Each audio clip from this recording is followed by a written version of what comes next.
नमस्कार, closing calls में आपका स्वागत है। आपके साथ मैं हूं मानसी दवे और मेरे साथ है अजय और डिम्पी। भारतीय बाजार में हफ्ते के आखिरी कारोबारी सत्र में शुरुआत अच्छी हुई और अब अगर देखें क्लोजिंग से ठीक पहले 1-1.5 घंटे से पहले हम देख रहे हैं ऊपरी स्तरों से हल्का सा दबाव बाजार जरूर झेलते हुए। लेकिन अजय, गुड आफ्टरनून। रिलायंस बाजार को सबसे ज्यादा सपोर्ट दे रहा है आज। Good afternoon Mansi and Dimpy. देखिए, हमारे डिम्पी जी ने ना सुबह एक लक्ष्मण रेखा बना दी थी। हमने बताया था अपने व्यूअर्स को कि हम लोग की बात हो रही थी इनफैक्ट कि 17,000 बनाया आज लक्ष्मण रेखा की 16,800। उन्होंने कहा 16,800 बना दीजिए, पहले ये हो जाए फिर हम 17 की बात करेंगे। तो वो लक्ष्मण रेखा आज क्रॉस नहीं हुई है बिल्कुल। लेकिन हमने कल भी बात की थी कि एक बड़ा सपोर्ट आईटी, जो कि हमने एक हफ्ते पहले ही अपने व्यूअर्स को बताया था कि वैल्यूएशन बहुत अट्रैक्टिव हो गए, एक रिबाउंड के लिए केस बन रहा है और आप टॉप आईटी स्टॉक्स को और आप मिड कैप सेलेक्ट आईटी को रिबाउंड के लिए खेलिए। तो देखिए एग्जैक्टली वैसा ही हो रहा है। और रिलायंस पे भी हमारी बात हुई थी कि रिफाइनिंग मार्जिन का डेटा हम 4 दिन से दिखा रहे हैं। ऑल टाइम हाई की तरफ ग्लोबल रिफाइनिंग मार्जिन जा रहे हैं। रिलायंस उससे बहुत कोरिलेटेड है। रिलायंस का चलना तय है और वही होता हुआ चला आ रहा है। कल 3-4% चला डिम्पी, आज भी। तो कुल मिला के 6% से 2 दिन में 6-7% 2 दिन में रिलायंस जैसा 16 लाख करोड़ के एमकैप वाली कंपनी चल गई। और इसकी वजह से हमारा नीचे का सपोर्ट बढ़िया तैयार है। पर 1000 पॉइंट की रैली हुई है तो थोड़ा बहुत प्रॉफिट टेकिंग तो लाजमी है। और अगर आप 2 दिन के निफ्टी के लेवल्स को देखेंगे, सिर्फ रिलायंस ने 120 पॉइंट दिए निफ्टी को। तो 10% जो 10% जितना चला, 1000 पॉइंट चला, 120 आपका 120 पॉइंट रिलायंस के आए हैं। बिल्कुल। तो ये डिम्पी ने बहुत अच्छी बात निकाली थी और आज डिम्पी ने एक बहुत इंटरेस्टिंग डेटा भी निकाला है जिसके बारे में हम चर्चा करेंगे। आज हम शुरुआत देवेंद्र चोकसी से फंडामेंटल बातचीत की इसी से करेंगे, रिलायंस की। ये देखिए आपके स्क्रीन पे इस समय रिलायंस का जो सारे सेगमेंट, जब आप रिलायंस की बात करते हैं वो रिफाइनिंग अकेला नहीं है, वो डिजिटल अकेला नहीं है, वो रिन्यूएबल अकेला नहीं है, वो एक बहुत बढ़िया एक प्ले बन गया है बहुत सारे सेगमेंट्स का। ये देखिए पेट्रोलियम का भाव पूरे 2800 रुपए में पेट्रोलियम 320 रुपए बाजार उसको दे रहा है। रिफाइनिंग को 400 रुपए दे रहा है और आप रिटेल को 920,000 रुपए। एक्सप्लोरेशन का बिजनेस है जिसको 73, क्योंकि वो बंद हो गया था, काम निकल ही नहीं रहा था। वो वैसे भी गैस वाला पर्टिकुलर इनका एक पार्ट रह गया, वो भी 3 क्वार्टर से कुछ आना शुरू हो गया, वरना तो जीरो ही था। तो 920 रुपए रिटेल, टेलीकॉम 850, ये सब है। ये न्यू एनर्जी 165 है जो कि इन्होंने लगाया है और अगले 3 साल में ये बढ़ेगा, अच्छा करेंगे। तो ये एक बढ़ने वाला चांसेस है। और जो 2 सबसे मेजर कंटेंडर है अजय, आप इस शीट में देख पा रहे हैं, इन दोनों का अलग से आईपीओ भी आ सकता है। करेक्ट, बहुत सारे ट्रिगर्स हैं रिम्पी, यही नहीं, IPO, demerger, IPO, global IPO, fund raising, renewable में स्ट्रेटेजिक इन्वेस्टर, तो ट्रिगर्स तो बहुत सारे हैं। क्या आएगा ये शायद किस तरह टाइमिंग होगा ये कहना थोड़ा दिक्कत है। इस चर्चा को हम आगे लेके चलते हैं। देवेंद्र चोकसी जो करीब 3 दशक से रिलायंस इंडस्ट्रीज को बहुत केयरफुली ट्रैक करते हैं और वो हमारे साथ जुड़ रहे हैं बाजार के बारे में बात करने के लिए। लेकिन चर्चा की शुरुआत हम यहाँ से करेंगे। देवेंद्र, ये जो 6-7% का मूव 2-3 दिन में आ गया, आंखें खुली की खुली रह गई, almost fresh life time high Reliance से मार दिया। आपके हिसाब से ये जो सडन तेजी आई है, क्या रीजंस हैं इसके? Good afternoon Ajay. मेरा ऐसा है मानना है कि रिलायंस जो कंपनी है उसका बिजनेस का कारोबार काफी सिंपल है समझना। एक तरफ आपका जो इंडस्ट्रियल प्रोडक्ट्स है, particularly refining based products, petrochemical based products है, उनका एक पोर्टफोलियो है, एक्सप्लोरेशन प्रोडक्ट्स का एक पोर्टफोलियो है। और दूसरी तरफ कंज्यूमर फेसिंग बिजनेसेस जो है, जो जियो प्लेटफॉर्म है, रिटेल प्रोडक्ट, रिटेल का बिजनेस है, उसका एक पोर्टफोलियो है। और साथ में मीडिया के अंदर उनका एक इन्वेस्टमेंट है। तो आई थिंक कारोबार समझने के लिए इसमें कोई ज्यादा दिक्कत नहीं होनी चाहिए। रिफाइनिंग बिजनेस के अंदर समय, because of I think April to June का जो क्वार्टर जो भी हम एक्सपीरियंस कर रहे हैं, उसके अंदर higher amount of refining margin globally हम देख रहे हैं, because of I think the variety of issues including the geopolitical situation, sanctions on Russian crude etcetera. तो आई थिंक एक सबसे बड़ी बात है कि डीजल जो रिफाइनिंग क्रैक्स के अंदर एक बड़ा कंपोनेंट है। Reliance is basically exporting larger part of the diesel I think in the other countries also now. तो ये एक आई थिंक उनके लिए ये क्वार्टर के अंदर काफी मुनाफा वाला बिजनेस साबित हो सकता है। Of course June ended numbers आएंगे तभी ये वैलिडेट होएगा। और दूसरी तरफ देखें तो जो जियो प्लेटफॉर्म और रिटेल बिजनेस का जो कारोबार है, उसके अंदर ईबिटा का जो कंट्रीब्यूशन है टोटल पोर्टफोलियो के अंदर is almost now reach close to 50%।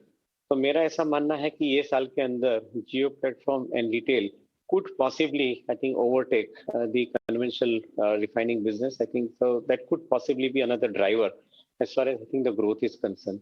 Market के अंदर जो बढ़ोतरी आई है उसके अंदर एक चीज की हमें संभावना देख रहे हैं।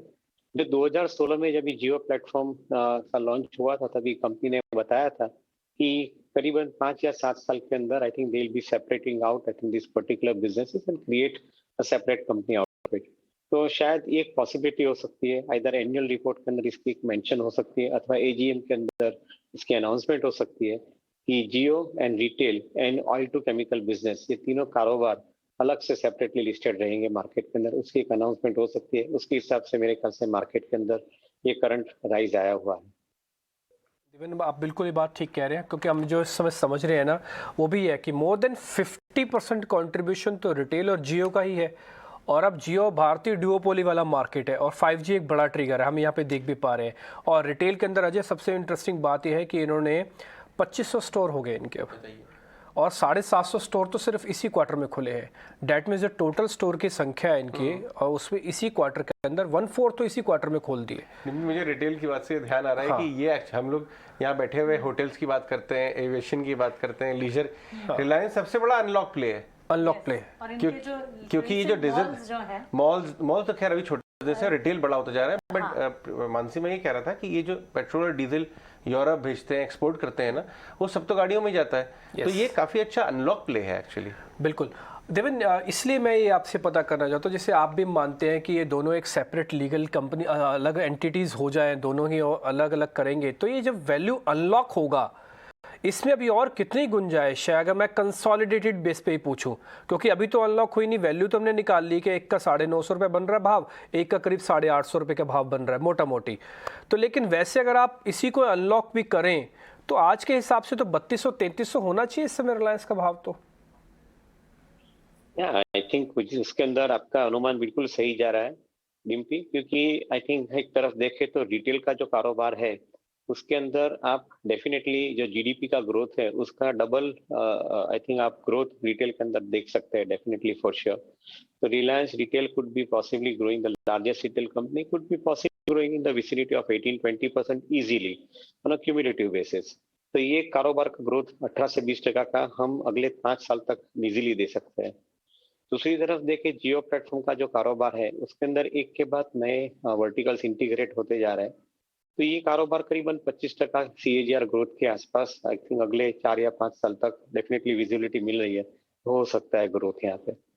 जहाँ तक रिफाइनिंग और पेट्रोकेमिकल ऑयल एक्सप्लोरेशन का सवाल है, ये वो कारोबार शायद आई थिंक लोअर डिजिट में ग्रोथ होएगा, but at the same time it will contribute higher amount of profits and free cash flows to the company. तो all in all put together आप देखें तो I think consumer facing business के अंदर growth अच्छा बनता है एंड ये ग्रोथ सस्टेनेबल रह सकता है। तो मेरा ऐसा मानना है कि Reliance is a 25% compounding story on a yearly basis, यानी आई थिंक आपको नीचे के भाव से 25% हर साल एक रिटर्न मिलना डेफिनेटली संभव है। तो ये हिसाब से आप रिलायंस का पोर्टफोलियो अपने इन्वेस्टमेंट पोर्टफोलियो के अंदर रिलायंस का आप ये हिसाब से देख सकते हैं।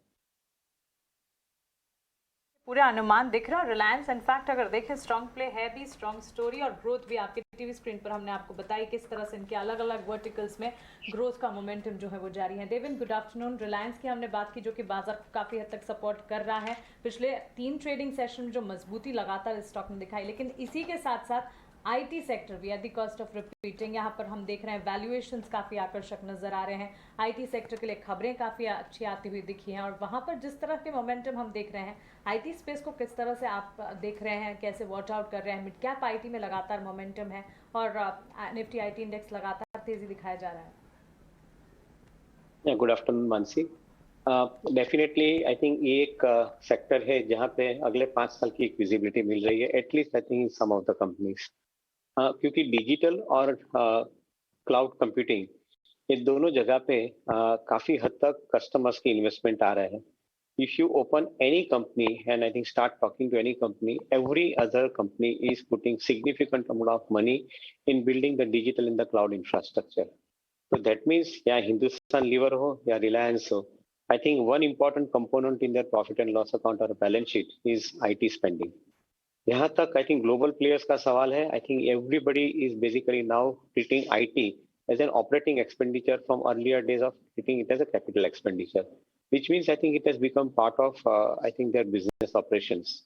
None of us can survive without IT as far as I think the global outlook is concerned. So from that perspective, companies like Infosys है, TCS है, यहाँ जो भी niche companies है जैसे L&T Technology Services और Mindtree का जो एक combination बनता है, which is emerging out of as a strong combination as a frontline player. तो ये जो कंपनीज है उनके अंदर आई थिंक एक आपको अच्छी विजिबिलिटी मिल रही है. दूसरी एक विजिबिलिटी ऑफ ग्रोथ मिल रहा है पर्टिकुलरली. दूसरी तरफ देखें तो आई थिंक इन्फोसिस टीसीएस जैसी कंपनी के पास हर क्वार्टर के अंदर $1 million कॉन्ट्रैक्ट्स बड़े कस्टमर्स पे उनके साइन कर रहे हैं, which means they are generating and these contracts are getting executed over 5 to 7 years time. That means कि यहाँ पे जनरेट कर रहे हैं लगभग 5 से 7 साल की विजिबिलिटी. करीबन 18 से 20% का ग्रोथ इजीली दिख रहा है ये बिजनेस के अंदर I think companies like Infosys के लिए. तो मैं ऐसा समझता हूँ कि जो इन्वेस्टर लंबे अरसे के लिए इन्वेस्ट करता है उनके लिए एक विजिबिलिटी मिलती है कि अगले 3 या 5 साल के बीच में size of Infosys will get double, size of TCS will get double. So definitely, I think larger allocation of money is taking place into these counters, and I'm not surprised. Current market जो थोड़ा बहुत बीच में गिरा था because FIs have sold in the Indian market and they sold those companies which they were owning. That included Reliance, that included IT companies. Today, I think the selling has come down, and as a result of which ये companies के दाम अभी सुधरे हैं. मेरा ऐसा मानना है कि फंडामेंटल स्ट्रांग होने के कारण और नया बाइंग मार्केट के अंदर होने के साथ में ये कंपनीज के दाम और भी सुधर सकते हैं. आई थिंक इमीडिएटली मैं ऐसा समझता हूँ कि इन्वेस्टर को ग्रेजुअली एक्यूमुलेट करना चाहिए ये कंपनीज को अपने पोर्टफोलियो के अंदर. देवेन, दूसरा हम देख रहे हैं जितने भी सीमेंट काउंटर्स हैं आज वो डेज लो पे आ गए हैं, और ये ऐसे समय पे हो रहा है जब कुमार मंगलम बिरला जी ने अपने सीमेंट कारोबार में एक बड़ा एक्सपेंशन प्लान अनाउंस किया है, और ये ऐसे भी टाइम पे हो रहा है अदानी भी सीमेंट में घुस रहे हैं. क्या ये एक तरह से दिखा रहा है कि बाजार इसे कैसे रीड कर रहा है, इंटेंसिफाइंग कंपटीशन? क्योंकि आज तो प्राइस हाइक्स की भी खबर आई, उसके बाद भी रिएक्ट नहीं किए सीमेंट स्टॉक्स. आई थिंक एक चीज डेफिनेटली श्योर है कि demand scenario is emerging and emerging very very strong. Government का इंफ्रास्ट्रक्चर के ऊपर जो थ्रस्ट है वो हिसाब से जो स्पेंडिंग बनने जा रहा है उसके अंदर सीमेंट की डिमांड आगे जाके समय में सुधरेगी, उसमें कोई दो राय नहीं है. तो demand scenario seem be convincing. Most of the cement companies, मेरा ऐसा मानना है कि capacity utilization will be average between 85 to 90% on a sustainable basis. So I think that is also equally important. Another point I think which is going slightly against at this point of time is the cost. Particularly cement जो कि local commodity है, but फिर भी उसको distribution की cost ज़्यादा आ रही है because of I think the higher cost of logistics currently. And as a result of which I think the margins remain under somewhat pressure. However, जो कंपनी के पास बड़ी कैपेसिटी है, अल्ट्राटेक है कि अंबुजा होलसिंग ग्रुप है, वहाँ पे बड़ी कैपेसिटी होने के कारण उनके कॉस्ट का प्रेशर जो है वो लेवरेज हो सकता है and higher cost could get rationalised. So I would remain cautiously optimistic as far as cement is concerned. एक चीज के ऊपर डेफिनेटली थोड़ा ध्यान देना जरूरी बनता है कि the bulk cement which the government buys, they definitely negotiate very tight rate with the companies as compared to I think the builders who are buying in the retail market. So उसके ऊपर थोड़ा बहुत I think ध्यान देना पड़ेगा. जो company की क्या क्या स्ट्रेटेजी है सेलिंग की उसके ऊपर ध्यान देना पड़ेगा. But overall I would remain cautiously optimistic as far as cement outlook is concerned. लेकिन देवन, मैं इसी सीमेंट वाले क्वेश्चंस को पूछूंगा अब, लेकिन दूसरे तरीके से. मेरा ये कहना है कि अगर ठीक है सीमेंट कंपनीज के अंदर जिस तरह का अब चर्निंग हो रही है, बड़े प्लेयर्स सामने आए, कैपेक्स आ रहा है, तो अजय सुबह हमसे यही बात भी हम कर रहे थे कि छोटे प्लेयर अब कंटेंडर हो गए हैं कि उनको कोई ना कोई खरीद लेगा. अब ये कुछ वैसे ही ऐसे टेलीकॉम वाला बिजनेस बन रहा था कि पहले 4-5 कंपनी से 2 कंपनी तक सिमट गया है. तो छोटे प्लेयर में कहीं आपको वैल्यू दिखती है, क्योंकि वो तो खरीदे जाएंगे? I think it's a very broad question definitely, and not that I think I would say that I think value नहीं दिखती है, बट डेफिनेटली आई थिंक छोटे प्लेयर को लेके जो बड़ी कंपनियां हैं उनको भी काफी हद तक अपना पोर्टफोलियो को रैशनलाइज करना पड़ता है. तो unless and until I think some regional places के जहाँ पे बड़ी कंपनी पैन इंडिया प्रेजेंस वाली कंपनी का प्रेजेंस न हो और उनको अपनी कैपेसिटी बढ़ानी हो, तो for them I think the छोटे प्लेयर को एक्वायर करना मीनिंगफुल रहता है. और दूसरा जो मीनिंगफुल एक्विजिशन का जो पर्पज होता है उसके अंदर उनके पास लाइमस्टोन डिपॉजिट कितनी है उसके ऊपर रहता है. छोटे और मिडिल सेगमेंट ऑफ प्लेयर्स के पास ब्रांड की स्ट्रेंथ इतनी नहीं होती है, बट उनके पास शायद लाइमस्टोन की डिपॉजिट ज्यादा होने के कारण दे बिकम एक्विजिशन टारगेट। तो एक इंडिविजुअल केस बनता है देखने के लिए। मैं नहीं मानता हूँ कि उस पर कोई जनरलाइज कर सकते हैं, बट सर्टनली आई थिंक जो स्मॉलर प्लेयर्स हैं उनके लिए एक अपॉर्चुनिटी अच्छी रहेगी, because I think if the demand scenario improves and if they are in the right pockets as far as I think the demand is concerned, तो उनके लिए organic as well as inorganic growth की opportunity काफी हद तक अच्छी रह सकती है। देवेन, पता है ये क्वेश्चन मैंने क्यों पूछा? क्योंकि जब मैं सीमेंट के सारे शेयर्स देख रहा था ना, मेरे को सारे छोटे शेयर हरे निशान में दिख रहे हैं आज सारे बड़े शेयर टूटे हुए हैं, लेकिन सारे छोटे शेयर हरे निशान में है। अगर आपको मैं कहूँ ना 2-4 ही नाम बताऊँ तो आपको देखो, एक बार आप जरा ये दिखाइए, मैं आपको सीमेंट का नाम बताता हूँ। अंजनी सीमेंट है, 237 रुपए की कंपनी है, छोटी सी कंपनी है। एक बराक वैली सीमेंट है, बकायदा 2% है वह ऊपर आज जबकि आपके बड़े शेयर टूटे हुए हैं। ये अंजनी सीमेंट है। अब बराक वैली सीमेंट भी आप दिखा सकते हैं इसी तरह से। एवरेस्ट इंडस्ट्रीज जो कि शीट भी बनाती है और कुछ हद तक सीमेंट के बिजनेस में भी है। ऑल्दो वॉल्यूम कम है, छोटी छोटी कंपनियां हैं, बड़े सारे के सारे कोइंसिडेंटली मेरे को हरे निशान में दिखी, इसलिए मेरे को क्वेश्चन पूछना पड़ा आपसे कि क्या इनमें खरीदारी तो होगी, इनमें वैल्यू तो कहीं ना कहीं दिखेगी जरूर। चलिए, तो बिल्कुल इस बीच सीमेंट आज खबरों में तो है। देवेन, एक चीज ऑफ कोर्स आपने जो कहा वो सही है कि गवर्नमेंट रिलेटेड इंफ्रास्ट्रक्चर प्लान्स हैं, डिमांड आउटलुक पॉजिटिव है, लेकिन ऑन दी फ्लिप साइड अगर देखें, क्योंकि हम देख रहे हैं बड़ी जो कंपनियां हैं, मेजर सीमेंट मेजर्स जो है, उसमें कमजोरी इस खबर के बाद लगातार आती हुई दिखी है। क्या आपको लगता है केपिक्स वॉर लाइक सिचुएशन होता हुआ दिखा है? कैपेसिटी यहाँ पर इतनी ज्यादा बढ़ाने की बात कर रहे हैं सीमेंट कंपनियां, लेकिन अंडर यूटिलाइजेशन का भी तो खतरा हो सकता है। हाँ, जो अगले 10 साल का प्रोग्राम दिख रहा है उस हिसाब से तो डेफिनेटली आई थिंक कैपेसिटी बढ़ानी पड़ेगी।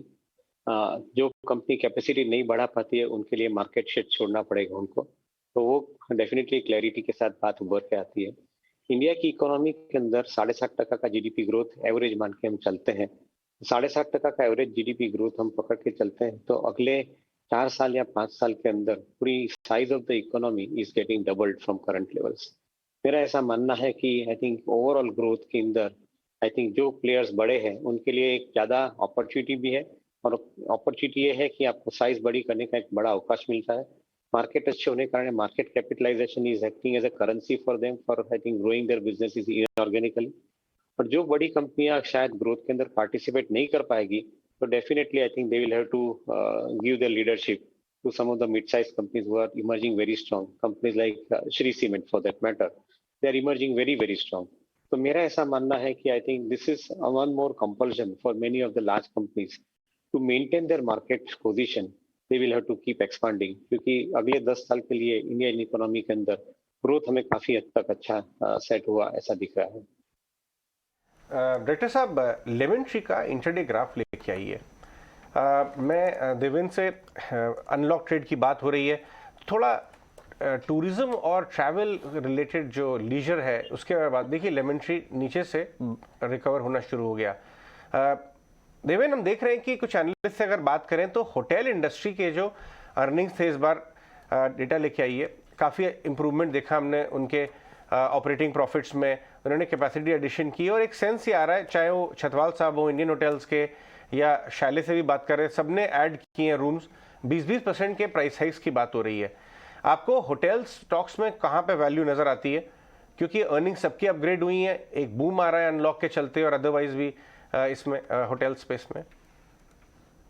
तो definitely I think the sector open up होने के साथ में I think participation from the leisure travellers I think has increased, क्योंकि आई थिंक एक बोलते हैं कि ना revenge travelling has started taking place. जो लास्ट 2 साल के अंदर लोग बाहर नहीं निकल पाए थे, तो today I think in this vacation season I think most of the people have taken the advantage and they are out. So I think definitely this is benefiting the sectors like hotel for that matter. मेरा ऐसा एक मानना है, ये business को मैंने काफी closely study किया है। This business I think is requiring huge amount of capital. It's a capital intensive business. हर 3 साल 4 साल के अंदर आपको होटल के अंदर रिफर्बिशिंग का एक कॉस्ट आता रहता है। तो ये जो एक तरीका है कि बिजनेस के अंदर कैश फ्लो आपके पास बचता नहीं है, बिकॉज कैश फ्लो आपको कंटिन्यूसली री इन्वेस्ट करना पड़ता है। मैं ऐसा मानता हूँ कि इमीडिएटली एक कैपिटल इंटेंसिव बिजनेस की जगह पे जो कारोबार के अंदर मुझे सस्टेनेबल अर्निंग मिल रही है and at the same time free cash flow मिल रहा है, जैसे कि हाउसिंग फाइनेंस का कारोबार है, यहाँ पे मुझे एक कंटिन्यूस बेसिस के ऊपर ग्रोथ भी मिल रहा है 20% के आसपास, और मुझे अच्छी तरह से उसका रिटर्न भी मिल रहा है। तो मैं आई थिंक थोड़े सेफ तरीके से काम करता हूँ, तो उसके अंदर मुझे ये टाइप की कंपनी ज्यादा अच्छी लगती है। जो ट्रेडर्स जब पोजीशन ट्रेडिंग लेते हैं उनके लिए जो अपॉर्चुनिटी है ग्रोथ की, वो शॉर्ट टर्म के अंदर definitely I think the hotel businesses are posing good opportunity. और वहाँ पे ऑलरेडी मैं समझता हूँ कि likes of Indian hotels, likes of ITC, जिसके पास बड़े अच्छे रूम की क्षमता है, उनके लिए ये समय अच्छा जा रहा है। So those who want to take the positional trade, I think for them this kind of a time is I think meaningful to buy into some of these companies. But those who are long-term investors, I would stay with I think companies which are providing the steady rate of returns. काफी बड़ा hotel कारोबार चलाता है, वो भी नीचे से rebound हो गया। खैर उसमें दूसरे फैक्टर्स भी हैं। आपको जाने देने से पहले एक बात पूछना चाहूंगा, बैंक्स के बारे में बात करते हैं। बैंक्स में हमने देखा क्रेडिट ग्रोथ अच्छी आई, फोर्थ क्वार्टर में बहुत सॉलिड नंबर्स आए, पीएसयू बैंक्स के भी, प्राइवेट के भी। आपका बेट कहाँ पे होगा प्राइवेट बैंक में? प्राइवेट बैंक के अंदर आई थिंक दी अपॉर्चुनिटी मुझे जो सबसे जगह लग रही है उसके अंदर एक आईसीआईसीआई बैंक के अंदर क्लैरिटी के साथ में, और दूसरी अपॉर्चुनिटी एचडीएफसी बैंक के अंदर, because I think the stock has under perform and it has battered down. दोनों बैंक के पास क्षमता बहुत बड़ी है। HDFC bank combined is expected to become a 50,000 crore bank, I think eventually, I think on the EUM side of activity, on the side of I think the business side of the activity. मैं ऐसा मानता हूँ कि the HDFC bank combined in next 4 to 5 years time would be I think a great opportunity. Both these companies are expected to grow between 18 to 20% on a CAGR basis. So that becomes, I think, a very strong play as far as I think adding into the portfolio. ICICI Bank, दूसरी तरह पे, I think, is a remaining very clear focus bank with higher amount of participation into different businesses which are promoted by them, and at the same time, I think the retail credit का कारोबार जो है वो काफी हद तक एक steady rate पे growth से बढ़ रहा है। तो I think these two banks remain definitely very clear. Kotak is interesting, but Kotak के अंदर मैनेजमेंट चेंज की जो क्लैरिटी नहीं आ रही है उसके हिसाब से स्टॉक थोड़ा अंडर परफॉर्म कर रहा है। But otherwise I think they are also equally interesting. But थोड़ा बैंक की जगह पे एनबीएफसी के ऊपर फोकस करें तो I think likes of Bajaj finance would remain I think very strong play, क्योंकि आई थिंक जो हिसाब से उन लोगों ने रिटेल क्रेडिट के अंदर अपना कारोबार बढ़ाया है, in eventually I think they will also form a bank. मेरे ख्याल से I think in corrective price when they form a bank, I think market price might come down. At that point of time, I think companies like Bajaj Finance may be a meaningful entry into the portfolio. Devendra भाई, आप बात बिल्कुल ठीक कह रहे हैं, और actually आपकी आंखों के सामने देखिए, एक कोटक से एक जनरेशन से दूसरी जनरेशन की तरफ पास ऑन भी हो सकता है, क्योंकि मार्केट में अब ये चर्चा भी चल रही है जो कि कोटक का सक्सेशन प्लान है उसमें जय कोटक आगे आ सकते हैं। हालांकि इस मुद्दे पे मार्केट जब चर्चा चल रही थी तो अजय ने बातचीत की थी बोर्ड मेंबर से, मिस्टर मनियन से। एक बार सुन लेते हैं, आपको भी सुनवा लेते हैं वो क्या कह रहे हैं इस मुद्दे पे लेके, फिर इसके बारे में थोड़ा सा और आपसे पता करते हैं। क्या हुआ है कि काफी कंपनियां जो बड़ी कैपेक्स करती हैं, जो ट्रेडिशनल कमोडिटी कंपनीज हैं, स्टील, उस तरह के जो कंपनीज हैं, उन्होंने काफी अच्छा मुनाफा कमाया है। आप नंबर्स देखेंगे लास्ट एक साल के नंबर्स, तो काफी अच्छा मुनाफा कमाया है। तो उनके इंटरनल अप्रूवल्स इतने स्ट्रांग हैं कि उनके कैपेक्स प्लान्स जो हैं वो अभी उनके इंटरनल अप्रूवल से फंड हो रहे हैं काफी। सो मेरे ख्याल से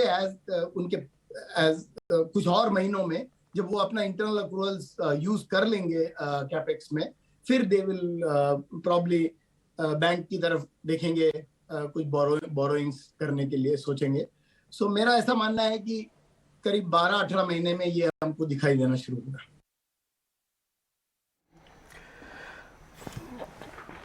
तो देवेंद्र, अभी आप ये सुन भी रहे थे, और साथ में अजय ने जब उनसे क्वेश्चन पूछा ना, तो उन्होंने ये बात साफ साफ कही कि नहीं भैया, वो तो टैलेंट के हिसाब से ही होगा। बोर्ड के मेंबर्स कहते हैं हम तो टैलेंट के हिसाब से जय कोटक को आगे देखेंगे, कैसे नहीं होगा। अच्छा, बस मेरे को आपसे ये बात पता करनी है, जब एक जनरेशन से सेकंड जनरेशन में जाता है कोई भी चीज़, तो आप उसको कैसे कैलकुलेट करते हो? क्योंकि अब ये ना सभी में हो रहा है, आप अडानी ग्रुप में भी देखेंगे, अंबानी ग्रुप में भी देखेंगे, और अब कोटक के साथ भी हो रहा है। तो क्योंकि आप तो वेटरन हैं, आपने मार्केट में सारे फेजेस देखे हैं ऑलरेडी, तो ये कैसे होता है और इसका कितना बेनिफिट होता है? तो यहाँ पे आई थिंक एक चीज सामने उभर के आती है कि आपको प्रमोटर और मैनेजमेंट को एक तरफ से सेपरेट करके देखना पड़ेगा। जब भी हमारे देश के अंदर ग्रोथ की शुरुआत हुई थी, तभी प्रमोटर देमसेल्फ बिकेम मैनेजमेंट, और I think that was one position. जैसे जो भी कंपनी के हम लोग आज की तारीख में देख रहे हैं, बात कर रहे हैं, उसके अंदर प्रमोटरिज्म मैनेजमेंट मैं समझ अभी का जो समय है जहाँ पे हमारी कंपनियों की साइज अभी काफी हद तक बड़ी है, उसके अंदर मैं एक बदलाव ये देख रहा हूँ कि I think management would be separate than the promoter and I think this is going to be an important play. यहाँ पे आई थिंक जो सक्सेस का फैक्टर है वो फैक्टर काफी हद तक डिपेंड करता है कि how the promoter has laid down the growth policies, because promoter के पास एक एक्सपीरियंस है, उसके पास एक रिस्क लेने की क्षमता है। पहले जब भी वो मैनेजर भी था तो मैनेजर के हिसाब से वो एग्जीक्यूट करता था, अभी जो किसी के पास वो एग्जीक्यूट कराएगा, मैनेजमेंट के पास एग्जीक्यूट कराएगा, तो उसको अपने एक ऑब्जेक्टिव और पॉलिसीज लेट डाउन करने पड़ेंगे और that is going to be I think a major chunk of I think observation that one will have to have in such situation. Any big houses I think which you are talking about, the promoter and the management position when it gets separated, तो management का जो role रहेगा वो implementation and execution का रहेगा। Promoter का जो role है वो मेरे ख्याल से ज्यादातर लॉन्ग टर्म प्लानिंग, विजन और उसके लिए ग्रोथ के लिए जो जो तैयारियां करनी है उसके लिए प्रमोटर अपना रोल बनाएगा। तो ये चीज के अंदर कैसे कंपनियों बाहर आती है वो एक इंटरेस्टिंग फेज रहेगा देखने के लिए, बट मैं बहुत अच्छी तरह से देख रहा हूँ। I think Indian companies are transiting very, very well, and promoters are becoming more and more matured in, I think, this particular area of activity of transition. So, interesting time going ahead for many companies. अब ये आपसे सुन के और हमारा मजबूती हो जाती है, क्योंकि हम जैसे कैलकुलेट करते हैं, समझते हैं कि हाँ देखिए कैसे एक स्ट्रॉन्ग लीडरशिप उभरेगी। आप भी यही कह रहे हैं कि आगे चल के समय और बेहतर होता हुआ दिखेगा। बहुत बहुत शुक्रिया देवेन, आज आपका समय देने के लिए। अच्छा लगा आपसे बातचीत करके, बहुत सारे मुद्दों पर चर्चा हुई। बात तो आपसे सिर्फ रिलायंस की होनी थी, लेकिन हमने बहुत सारे सवाल आपसे पूछे। बहुत बहुत शुक्रिया, थैंक यू वेरी मच। आगे बढ़ते हैं। खैर, इस बीच हमने आपको कोटक की भी बात, कैपेक्स की तो बात सुनाई थी, और जय को लेकर, जय कोटक को लेकर जो बात बोर्ड मेंबर ने की है मिस्टर मनियन ने, एक बार वो भी सुना देते हैं। मिस्टर उदय कोटक दिसंबर 23 तक सीईओ हैं और अभी काफी टाइम है, और जब at the right appropriate time board और कोटक का नॉमिनेशन, एनआरसी जिसे कहते हैं, नॉमिनेशन एंड रेम्युनरेशन कमेटी और बोर्ड ये डिसीजन लेंगे, और आप वेट कीजिए उसका, तभी उसके बारे में बात की जा सकती है। जय कोटक पहले इन्वेस्टमेंट बैंकिंग में काम किया उन्होंने थोड़े टाइम तक, फिर अभी कंज्यूमर बैंक में काम करते हैं। सो वो अपना करियर बिल्ड करने की कोशिश करेंगे, उनके मेरिट पे उनको आगे बढ़ाया जाएगा। ओके, तो क्लियरली कोटक बैंक फोकस में सक्सेशन प्लानिंग से जुड़ी बोर्ड मेंबर से विस्तार से हमने बातचीत की, और ये बातचीत आपके सामने भी हमने रखी, साथ ही केपेक्स प्लान पर भी विस्तार से। करीब 0.5% की तेजी अब भी यहाँ पर इंटैक्ट। लेकिन चलिए आगे बढ़ते, हमारे टेक्निकल एक्सपर्ट्स हमारे साथ जुड़ गए हैं। श्रीकांत चौहान हमारे साथ मौजूद है। श्रीकांत, गुड आफ्टरनून, स्वागत है आपका 18 आवर्स स्वदेश पर। निफ्टी देखिए, फिलहाल हम देख रहे हैं ऊपरी स्तरों से मुनाफा वसूली दिखने को मिल रही है। शुरुआत अच्छी जरूर होती हुई दिखी, लेकिन अब बिकवाली 16,643 के स्तर, और बैंक निफ्टी में भी ट्रेंड जो है कमजोरी की तरफ बढ़ता हुआ। क्लोजिंग हफ्ते के आखिरी सेशन की कैसे देख रहे हैं आप? Good afternoon.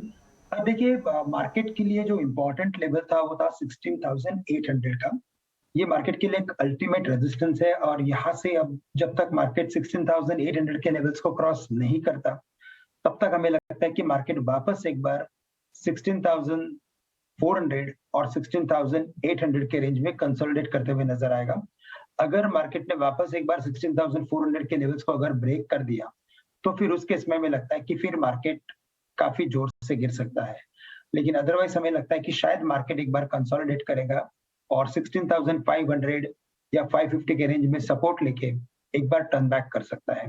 तो जैसे मार्केट आज गैप अप हुआ था, उस गैप अप के बाद हमें लग रहा था कि मार्केट 16,800 के लेवल्स को क्रॉस करके उसके ऊपर सस्टेन हो जाएगा, लेकिन वो हुआ नहीं है।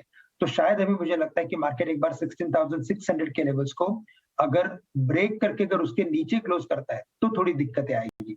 तो वेरी शॉर्ट टर्म में आई एम टू से भी आज के लिए 16,600 इज वेरी वेरी इंपॉर्टेंट, और आने वाले वीक में 16,400 is the key level to watch out for.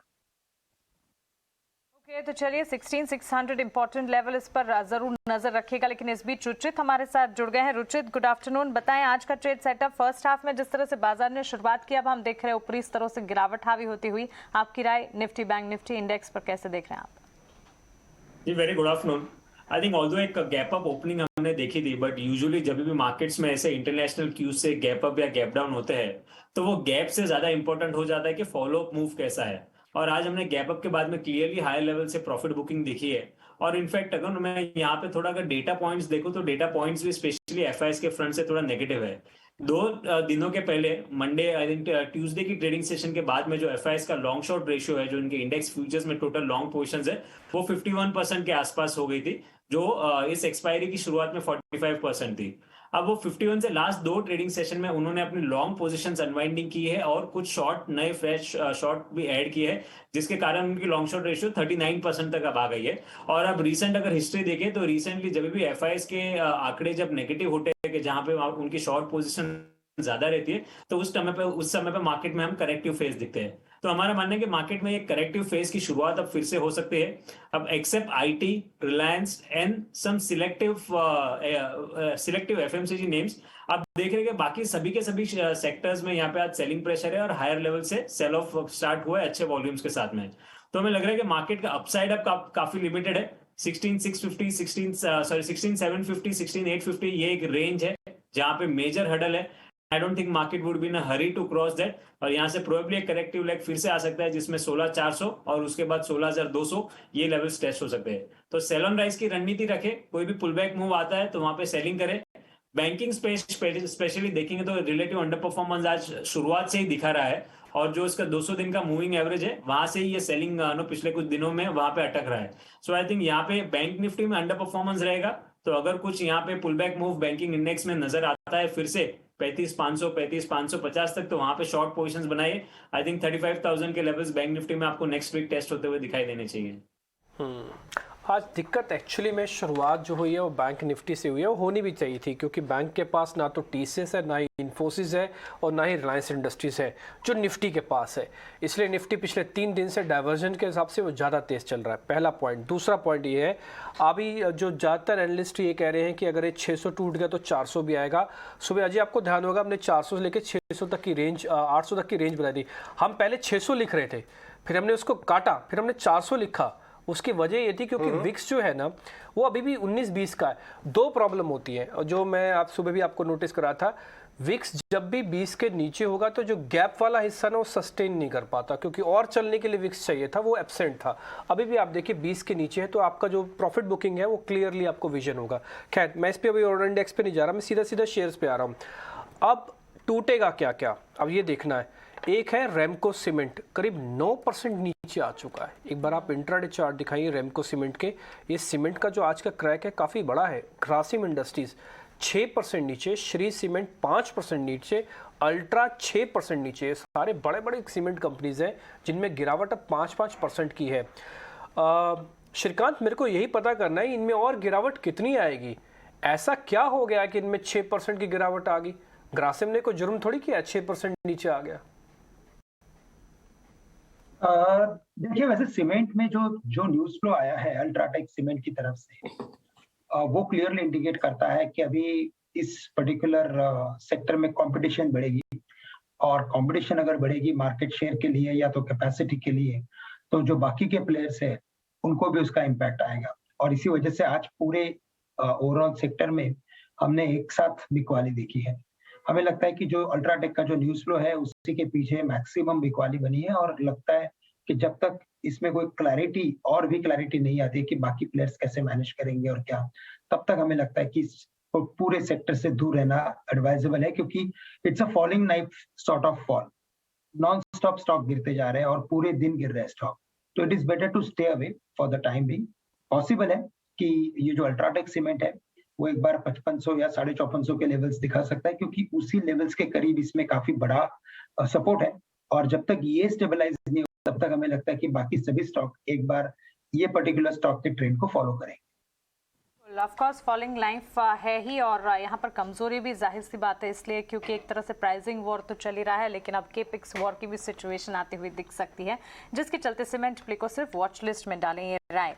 एक बार मैं चाहूंगी कि चेन्नई पेट्रो और एमआरपीएल के स्टॉक प्राइस आप टीवी स्क्रीन पर लाएं, और अजय उसके बाद हम डिस्कशन करते हैं, क्योंकि रिफाइनिंग मार्जिन से जुड़ी जो रिसर्च हमने बताई, जब ये स्टॉक्स नहीं परफॉर्म कर रहे थे तब से हमने बताई थी, और उसके बाद आप देखिए एमआरपीएल का stock upper circuit, Chennai petro, तब नेक्स्ट लेवल, और जो हमने इनफैक्ट इसे जब टच किया था तब ये स्टॉक्स जो थे रडार पर थे नहीं। लास्ट 6 महीने का ग्राफ लेके आइए मालूम कर लेते हैं कहाँ जा रहे हैं ये स्टॉक, कहाँ से होके आए। तो हमने डिस्कस कर दिया, आपको अच्छी एंट्री करवाई थी जब रिफाइनिंग मार्जिन्स काफ़ी इंप्रूव कर रहे थे, लेकिन अभी ये सर्किट पे है। आप लास्ट 6 महीने का ग्राफ लेके आइए तो मालूम चलेगा। Reliance, MRPL, Chennai petro, in fact कुछ को शामिल करते हैं। कुछ देखिए जरा, ये 6 महीने का ग्राफ आ गया डबल। चेन्नई पेट्रो भी लगभग ऐसा ही है, रिफाइनिंग में तेजी का फायदा उठाता हुआ। और आपका रिलायंस आज फ्रेश लाइफ टाइम पे आ गया। क्या कहेंगे आप, कहाँ बैठ लेंगे? जी हाँ, first of very good afternoon to you सारे पैनलिस्ट और सारे दर्शकों को भी वेरी गुड आफ्टरनून। देखिए, ये स्टॉक्स में जो तेजी है ये काफी समय से चलती आ रही है एंड मार्केट फॉल के साथ खैर असर तो पड़ा था बिकॉज काफी शार्प फॉल आई थी, बट बाद में जो रिज्यूम हुई है इनकी अप ट्रेंड ये काफी स्ट्रांग है। रिलायंस के बारे में we had a few discussions और व्यू बहुत ही क्लियर है। पोजिशनल बेसिस पे 2850 एंड इमीडिएट बेसिस पे 2850 और पोजिशनल बेसिस पे आप 3000 से 3100 के टारगेट्स भी रिलायंस पे आते हुए देख सकते हैं। बट अगर चेन्नई पेट्रो की बात करें, again very strong, very sharp movement markets के साथ प्रेशर में जरा सा नीचे आया था अपने 20 डे मूविंग एवरेज से, बट अबाउट 2 डे एक्शन, उसके बाद बहुत क्विकली इसने अपना वो अप ट्रेंड रिज्यूम किया है। यहाँ से देखिए, वैसे तो स्टॉक अपर सर्किट में बाय होगा ही नहीं, बट अगर किसी के पास एग्जिस्टिंग पोजीशन हो तो इसे बस ट्रेलिंग स्टॉप लॉस के साथ राइड करिए। जो इसका स्ट्रॉन्ग मोमेंटम है ये वापस 350 के लेवल्स तक लेके जा सकता है जहां पे स्टॉक का प्रीवियस हाई बना था। तो मोमेंटम स्ट्रॉन्ग है, स्ट्रक्चर स्ट्रॉन्ग है। अगर आपको एंट्री मिले तो आप कोशिश कर सकते हैं कि इस वेव को राइड करिए। रियली मोमेंटम स्ट्रॉन्ग है और इनफैक्ट फिलहाल अगर पोजीशंस हैं तो उसे इंटैक्ट रखिए। अपर सर्किट पर है तो एंट्री के कोई यहाँ पर नहीं लेवल्स खुलते हुए दिख रहे हैं, लेकिन पोजीशन से उसे इंटैक्ट रखिए। और हम रिफाइनिंग स्पेस लगातार आपके लिए आपके टीवी स्क्रीन पर लेकर आएंगे और बताएंगे कि किन स्तरों पर जब से हमने इसे वॉच आउट किया है ट्रेड कर रहा है। लेकिन कुछ शाही गुड आफ्टरनून। TCI एक्सप्रेस पर जेफरीज की आज एक रिपोर्ट आती हुई देखी, पॉजिटिव रिपोर्ट थी। खरीदारी की राय उन्होंने बरकरार रखी है, 3200 तक के टारगेट्स भी दिखाए हैं। काफी हद तक मैनेजमेंट जो है वो फोकस्ड है अपने बिजनेस को लेकर, और इसी के चलते रिपोर्ट में भी ये सुझाया गया था कि यहाँ पर खरीदारी की जा सकती है। क्या लगता है TCI एक्सप्रेस करंट लेवल्स पर क्या किया जाए? बिल्कुल, देखिए लॉजिस्टिक स्पेस बिफोर हमने यहाँ पे इसका शॉर्ट टर्म एवरेज बन रहा है, उसको लेके चलिए। पे of is very favourable, momentum is also with the stock. चलिए, राय TCI एक्सप्रेस पर आपको मिलती हो, लेकिन चलिए हमारे टेक्निकल एक्सपर्ट्स की स्टॉक स्पेसिफिक कॉल्स एक एक कर आप समझ लेते हैं। रुचित, शुरुआत आपसे करेंगे। बताएं इन स्तरों पर कौन से स्टॉक्स हैं जो आपके रडार पर हैं, कहां पर आप कॉल्स देने जा रहे हैं? मेरे 2 कॉल्स रहेंगे, एक बाय साइड और एक सेल साइड। जो बाय साइड है सबसे पहले वो कवर करूंगा, लेकिन मैं ऑप्शंस के थ्रू देना चाहूंगा। ट्रेडर्स चाहे तो कैश मार्केट में भी ले सकते हैं, वो हिंदुस्तान यूनिलीवर में। अब एक्चुअल में ब्रॉडली देखेंगे तो most of the FMCG space ने जो रिसेंट लास्ट करेक्टिव फेज था मार्केट में, उसमें एक रिलेटिव आउट परफॉर्मेंस दिखाया था, specially led by ITC and HUL। और HUL एक राइजिंग चैनल में ट्रेड कर रहा है, जिसमें एक करेक्टिव फेज हम पिछले 2 दिन पहले देख चुके हैं, और स्टॉक अपने 20 EMA के आसपास सपोर्ट लेके अब फिर से वो राइजिंग चैनल के हायर एंड की तरफ जा रहा है। तो I think irrespective of market movement, ये एज ए डिफेंसिव इसमें डाउनसाइड काफी लिमिटेड लग रहा है। तो करंट लेवल्स पे अगर ऑप्शंस में ट्रेड करना चाहते हैं तो 2300 का कॉल ऑप्शन अभी 58 के आसपास ट्रेड कर रहा है, वो 49 के स्टॉप लॉस से खरीदारी की जा सकती है 85 तक के टारगेट के लिए। सिमिलरली कैश मार्केट में भी लिया जा सकता है। और जो सेल साइड ट्रेड है वो मेरा मारुति में रहेगा। मारुति का अगर स्ट्रक्चर देखे तो जो प्रीवियस स्विंग हाइस थे उसके आसपास एक डबल टॉप बना के वहां पे आज एक वीकनेस दिखाई है, जहां पे शॉर्ट फॉर्मेशंस है डेरिवेटिव्स के सेगमेंट में, और इंपॉर्टेंट शॉर्ट टर्म चार्ट्स पे देखेंगे तो इंपॉर्टेंट सपोर्ट्स ब्रेक हुए। तो यहाँ पे आई थिंक मारुति में आगे चल के एक वीकनेस रहेगी। इनफैक्ट मैं पूरे ऑटो स्पेस में भी देखूँ तो पूरे ऑटो स्पेस में आज काफी वीकनेस हायर लेवल से नजर आई है। तो यहाँ पे थोड़े से पुल बैक मूव पे शॉर्ट करें 7800 के आसपास, इसमें शॉर्ट पोजिशन बनाए, 7900 का स्टॉप लॉस रहेगा, और 7625 के टारगेट से स्टॉक में आते हुए देख सकते हैं। ये इंटरेस्टिंग कॉल है आपकी, क्योंकि अगर आप देखें तो 3 हफ्ते से मारुति चल रहा है, 8000 तक को छू गया था। तो प्रॉफिट टेकिंग तो ठीक है, लेकिन एक चला हुआ स्टॉक है, पुल बैक के हिसाब से अच्छा शॉर्ट कैंडिडेट आपने ढूंढा है। चलिए आगे बढ़ते हैं और श्रीकांत से भी उसके ट्रेडिंग आइडियाज लेते हैं। श्रीकांत, आप बताइए, आपके पास क्या लॉन्ग शॉर्ट का मिक्स है या बाय ऑन डिप के मूड में? देखिए, वैसे अगर मार्केट के अगर ब्रॉडर ट्रेंड को देखें तो हमें लगता है कि मार्केट में एक करेक्टिव पैटर्न के फॉर्मेशन में है, और 16,600 के नीचे जब तक मार्केट क्लोज नहीं होता है तब तक हमें लगता है कि मार्केट वापस रिबाउंड कर सकता है। अगर ओवरऑल लास्ट अगर 10 to 15 डेज के चार्ट को देखते हो तो ऐसा लगता है कि एक rounding bottom sort of formation बन रहा है, और अगर ये फॉर्मेशन अगर वैलिडेट अगर करता है निफ्टी तो हम शायद एक बार 17,000 के भी लेवल्स देख सकते हैं। आज 16,800 खुलने के बाद एक्सपेक्टेड था कि मार्केट करेक्ट हो सकता है, लेकिन इतना बड़ा करेक्शन एक्सपेक्टेड नहीं था, बट करेक्ट हो चुका है, which is very good. Next week में वापस क्रेडिट पॉलिसी भी है तो मार्केट थोड़ा सा मुझे लगता है कि साइडवेज हो सकता है, लेकिन ब्रॉडर अगर ग्लोबल इक्विटीज देखें काफी अच्छा पैटर्न बन रहा है। कई बार हमने यूएस मार्केट्स को रिकवर होते हुए देखा है, और इसी वजह से मुझे लगता है कि बाय ऑन डिप्स की स्ट्रेटेजी रखनी चाहिए, और अगर बाय ऑन डिप्स की अगर स्ट्रेटेजी रखते हैं तो इस लेवल पे अगर कोई स्पेसिफिक अगर लॉन्ग पोजीशंस अगर बनानी है मुझे, तो मुझे लगता है कि हमें वापस एक बार ऑटो स्टॉक्स पे फोकस करना है, और वहां पे जो आउट परफॉर्मर है जैसे कि महिंद्रा एंड महिंद्रा है फॉर एग्जांपल, उसे हम करेक्शन में खरीद सकते हैं, क्योंकि वेरी लॉन्ग टर्म पैटर्न पे अगर आप देखें तो काफी बड़ा ब्रेकआउट हुआ है, तो 1030 के करीब चल रहा है, 1030 1020 के करीब इसे लॉन्ग करके चले। हमें लगता है कि ये स्टॉक 1120 के लेवल्स बिल्कुल दिखा सकता है, और साथ ही साथ हमें लगता है कि कुछ एक एफएमसीजी स्टॉक्स में फोकस करें, क्योंकि ये पूरा सेक्टर एक मोमेंटम में है, और अगर इसमें अगर फोकस करना है तो हमें लगता है कि यहाँ पे यूनाइटेड स्पिरिट्स यानी मैकडॉवेल पे फोकस करके चले, क्योंकि यहाँ पे एक साइडवेज पैटर्न बन रहा है, लेकिन ओवरऑल बुलिश लग रहा है। करंट लेवल से 810 812 में रिस्क रिवॉर्ड रेशियो काफी अच्छा है, लॉन्ग करें। स्टॉप लॉस रखे 800 के करीब का, टारगेट्स वापस एक बार 835 से लेकर 840 के हम एक्सपेक्ट कर सकते हैं। ओके, तो क्लियरली एफएमसीजी स्पेस पर भी बुलिश नजरिया श्रीकांत की तरफ से। इनफैक्ट टाटा कंज्यूमर को भी अगर देखेंगे शार्प अपटिक का अपने लेवल से दिखा रहा है, आज दिन भर का तेजी के साथ ही ट्रेड करने के बाद एफएमसीजी प्ले ये भी, और इसमें भी कमजोर बाजार में हम मोमेंटम देख रहे हैं। कुछ आपके स्टॉक स्पेसिफिक रिकमेंडेशंस इस वक्त क्या होंगे? जी हाँ, एक लाइन कहना चाहूंगा about the markets overall Nifty पे जो हम सेटअप देख रहे हैं। देखिए आज का जो मूव है ये बहुत ज्यादा सरप्राइजिंग नहीं है, इंटेंसिटी थोड़ी सरप्राइजिंग हो सकती है, बट 16,800 पे हमने जो कॉल बेस बनते हुए देखा है that is almost equivalent to the 17,000 call base weekly expiry पे। अब फ्राइडे का दिन है, usually people prefer to short and sell options and go, तो उस स्ट्रेटजी के तहत ये हो सकता है, लेकिन आज की जो मूव है ये बहुत ज्यादा सरप्राइजिंग नहीं है in terms of the direction, तो इसे हम will take it in our STRIDE.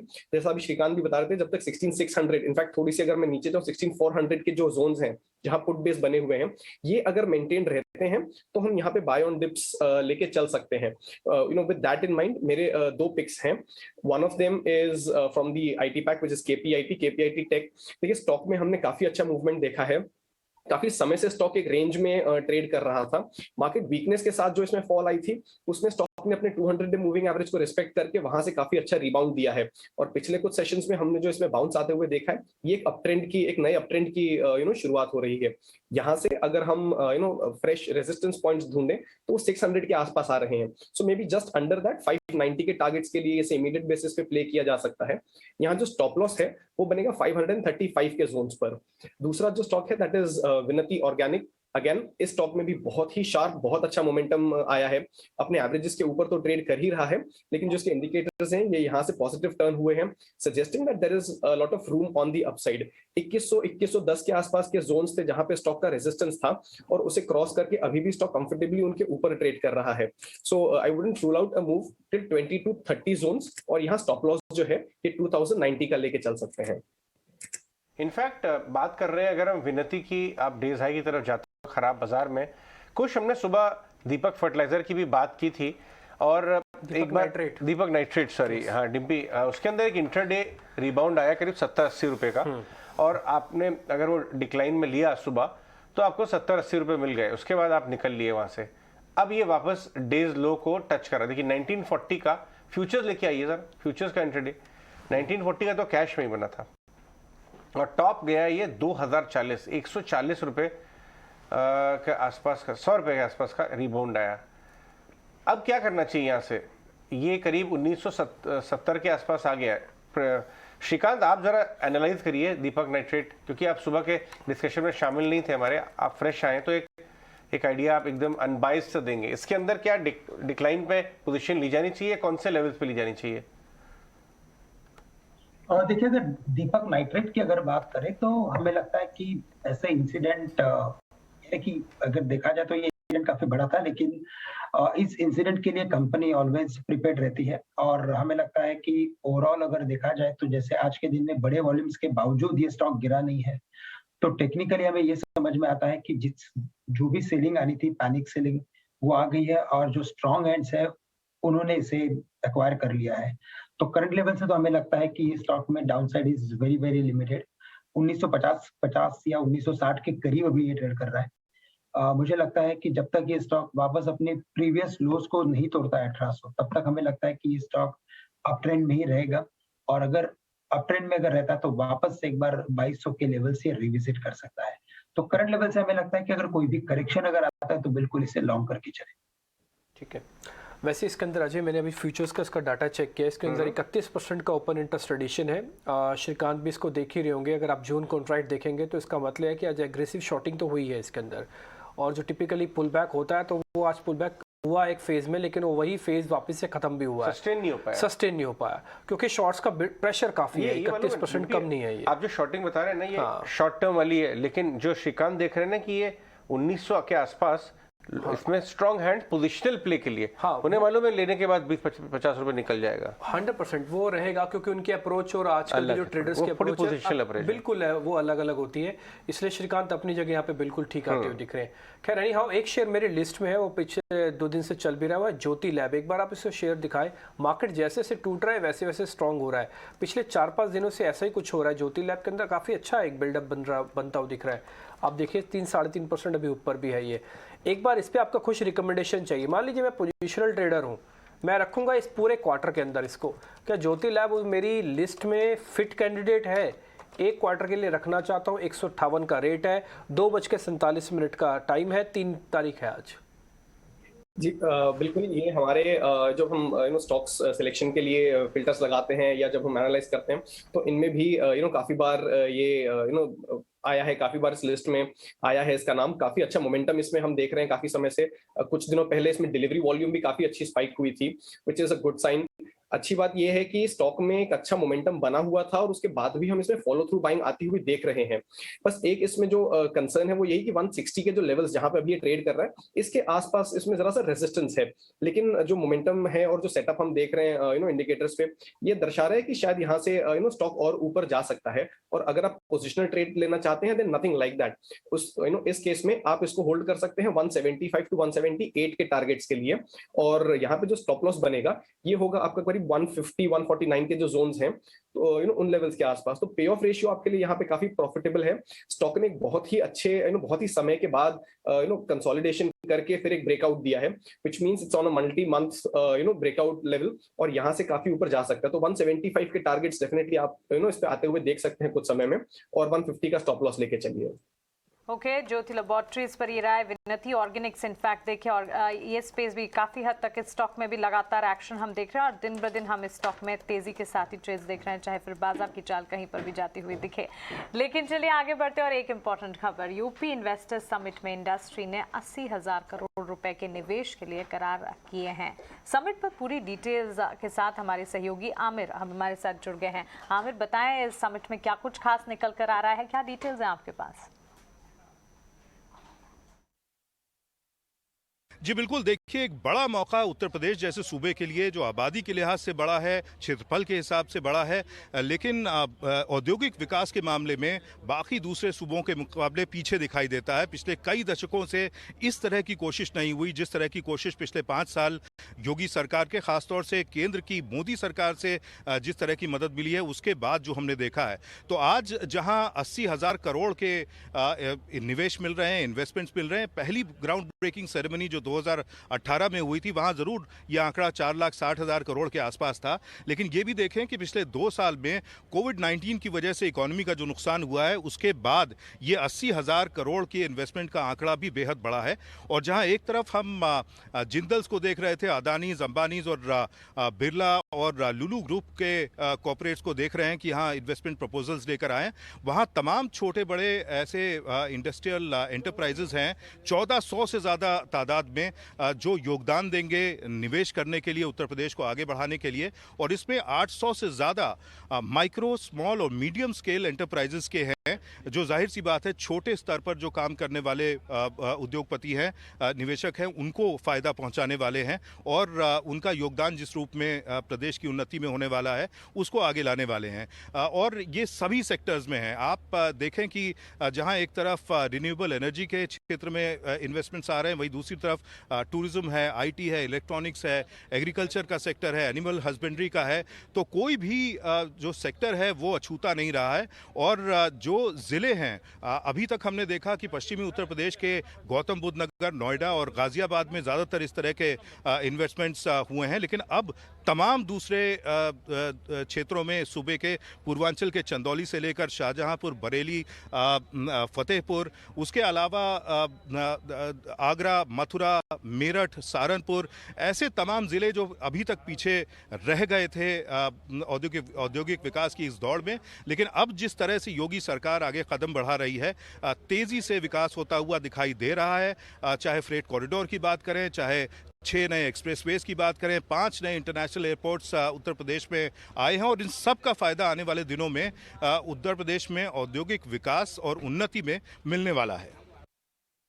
आप काफ़ी अच्छे तरीके से बता रहे हैं सारी चीज़ें जो अभी तक सरकार ने कदम उठाए हैं। 80,000 करोड़ से ज़्यादा का इन्वेस्टमेंट सिर्फ उत्तर प्रदेश में हो रहा है। 80 ज़्यादा सीटें हैं उत्तर प्रदेश में, तो आप एक सीट के हिसाब से समझ सकते हैं कि करीब 1,000 करोड़ रुपया पर एमपी लोकसभा की सीट के हिसाब से डाइवर्जन अगर वैसे कैलकुलेट किया जाए तो, और इम्पॉर्टेंट है क्योंकि इस सूबे के अंदर अभी कई राज्य, कई शहर ऐसे हैं जो बहुत अच्छे से डेवलप हो सकते हैं, क्योंकि ये हमने ग्राउंड चेक से भी, अपने एक्सपीरियंस से भी मैं बता सकता हूँ।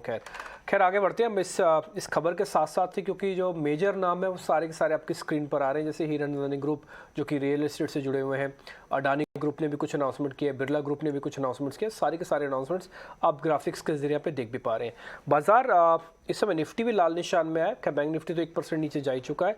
16,600 के टूटने की प्रोबेबिलिटी अगर हाई है तो क्या जिनके पास शॉर्ट्स हैं उनको कैरी फॉरवर्ड करना चाहिए, क्योंकि फिर 200 पॉइंट का रूम खुल जाएगा 16,400 का।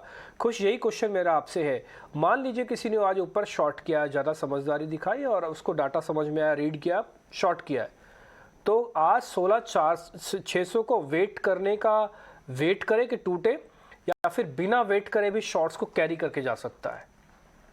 देखिए, यहाँ से जो पे ऑफ प्रोफाइल रहेगा शॉर्टिंग के लिए या किसी की शॉर्ट पोजीशन हो तो फर्दर कैरी करने के लिए, वो बहुत ज्यादा फेवरेबल नहीं होगा बिकॉज 16,500 के आसपास एक अच्छा बुक बेस है। ऐसा नहीं कि उसके नीचे नहीं जा सकता, बट बहुत ज्यादा रूम फिलहाल वहां से नीचे जाते हुए नहीं दिख रही है।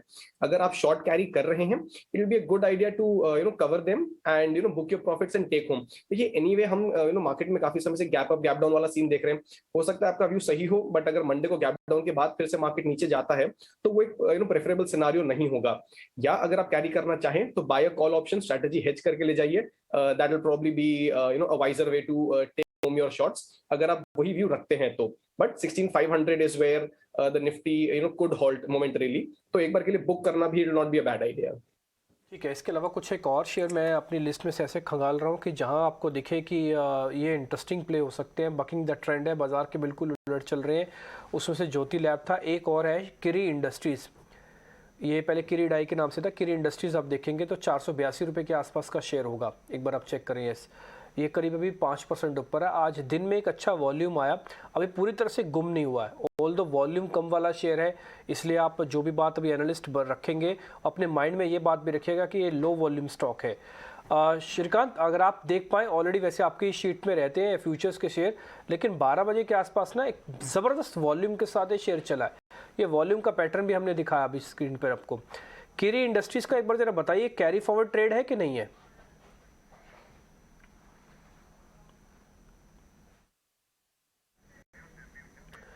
आप अनम्यूट कर लीजिए एक बार।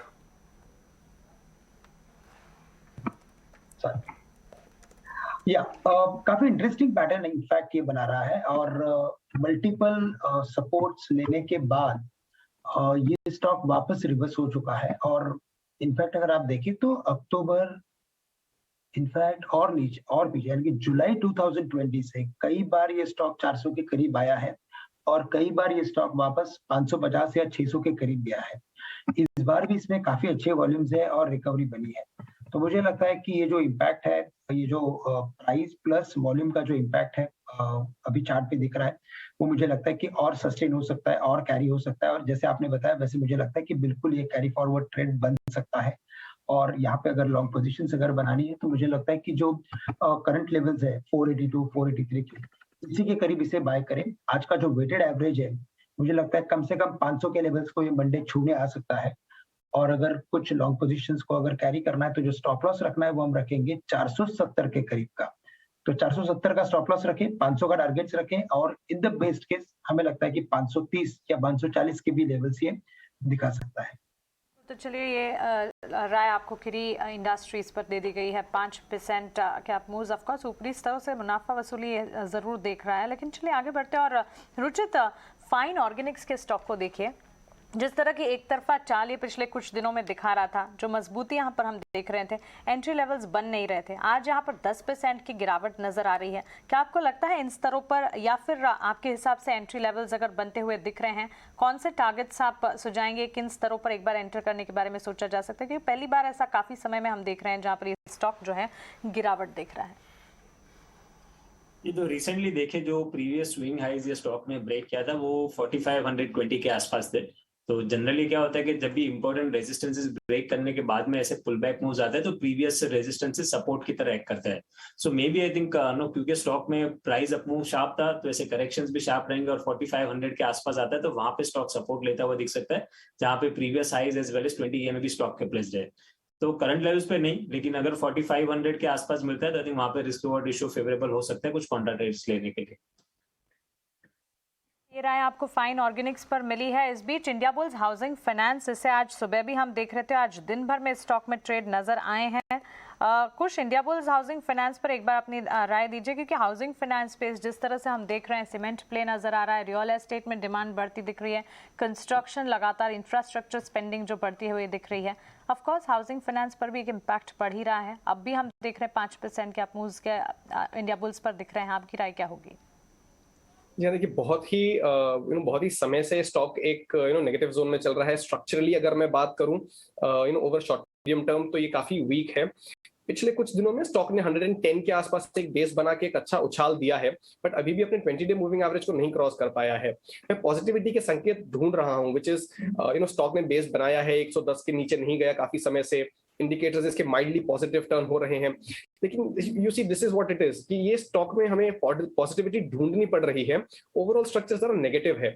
सो जब तक ये 125 126 के जोन्स के ऊपर ट्रेड नहीं करता, जहां पे इसके एवरेजेस भी हैं, और उनके ऊपर सस्टेन नहीं करता कुछ समय के लिए, तब तक मैं इसमें बाय कॉल तो नहीं इनिशिएट करूंगा, स्पेशली जब कैनफिन होम्स जैसे दूसरे विकल्प अवेलेबल हैं। लेकिन अगर ये मान लीजिए यहाँ से 125 126 का जहां पे इसका रेजिस्टेंस जोन है उसको क्रॉस करता है, सस्टेन करता है, तो इसमें एक बहुत अच्छा मोमेंटम बन सकता है which can take the stock to even 150 levels. तो अपसाइड तो काफी इसमें अच्छी है, लेकिन it has to first turn around and show some signs of show some confirmations rather of reversal. Okay, ठीक है। हालांकि आज अगर आप निफ्टी के 50 शेयर्स में से कुछ शेयर ढूंढ रहे होंगे ना, तो आपको कुछ ज़्यादा इंटरेस्टिंग शेयर वैसे दिख नहीं रहे हैं, क्योंकि मैं अभी आज देखा तो मैंने को दिखा कि एक जो L&T इन्फो, आज सुबह हमारे साथ गौरव थे, वो बता रहे थे, उनकी कॉल थी एक्चुअली, ये L&T इन्फोटेक, वो 4600 रुपये तक का टारगेट दे रहे थे, अभी ये 4350 के आसपास है, करीब 1% के आसपास की मजबूती है। चलिए, एक अभी गौरव तो नहीं है, लेकिन श्रीकांत एक काम आप उनका कर दीजिए। आज सुबह इसने स्पीड तो पकड़ी, लेकिन लास्ट में जाते जाते स्पीड कम हो गई है। अब प्रॉब्लम ये है कि अगर यहाँ से फिसला ना तो कहीं 100 रुपये और झटका दे के अपना स्टॉप लॉस ना कटवा दे। तो एक बार मेरे को जरा बताइए, L&T इन्फोटेक के अंदर आज की इंट्राडे की पोजीशंस वालों को क्या करना चाहिए? चलो, इंट्राडे को मैं थोड़ा और बड़ा कर देता हूँ, पोजिशनल ट्रेडर्स वालों को क्या करना चाहिए? बिल्कुल। तो देखिए, अगर इसमें इस पर्टिकुलर चार्ट को अगर काफी क्लोजली देखते हैं तो उसमें एक अच्छा पॉजिटिव डाइवर्जेंस आया है, लेकिन चूंकि स्टॉक काफी चल गया था तो मुझे लगता है कि मार्केट के साथ एक प्रॉफिट बुकिंग प्रेशर में आ रहा है। और कुछ और स्टडीज को अगर हम यूज करेंगे तो as per retracement and extensions, resistance से ये टर्न हुआ है। तो आइडियल स्ट्रेटेजी यही है कि करंट लेवल पे अगर कोई भी अगर पोजीशन अगर लॉन्ग हो तो मुझे लगता है कि एक बार उसमें से एग्जिट कर ले, क्योंकि ये स्टॉक अगर गिरता है तो वापस अपने 20 दिन के एवरेज को रीटेस्ट कर सकता है, और 20 दिन के जो इसके एवरेजेस है वो तकरीबन 4150 के करीब के हैं, जो यहाँ से लगभग 200 रुपया नीचे है। तो काफी बड़ा स्टॉप लॉस रखने की कोई लॉजिक नहीं बनती है, और इसी वजह से हमें लगता है कि अगर कोई भी लॉन्ग पोजीशन हो तो उसमें से एक बार एग्जिट कर ले।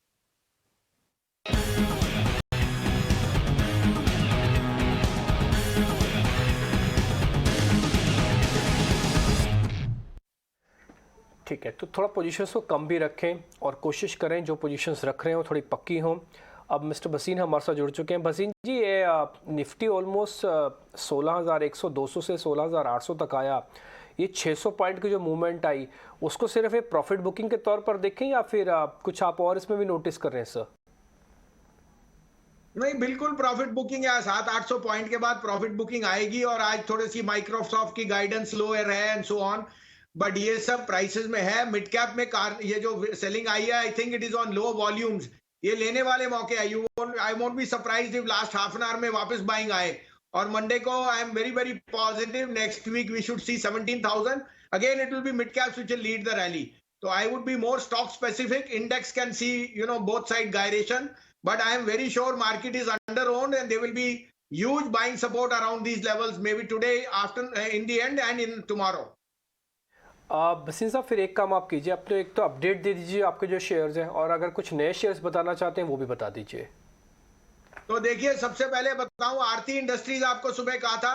आरती industries a no brainer. Benzene prices are headed up और एपीआई में उनको नए कॉन्ट्रैक्ट्स मिल रहे हैं।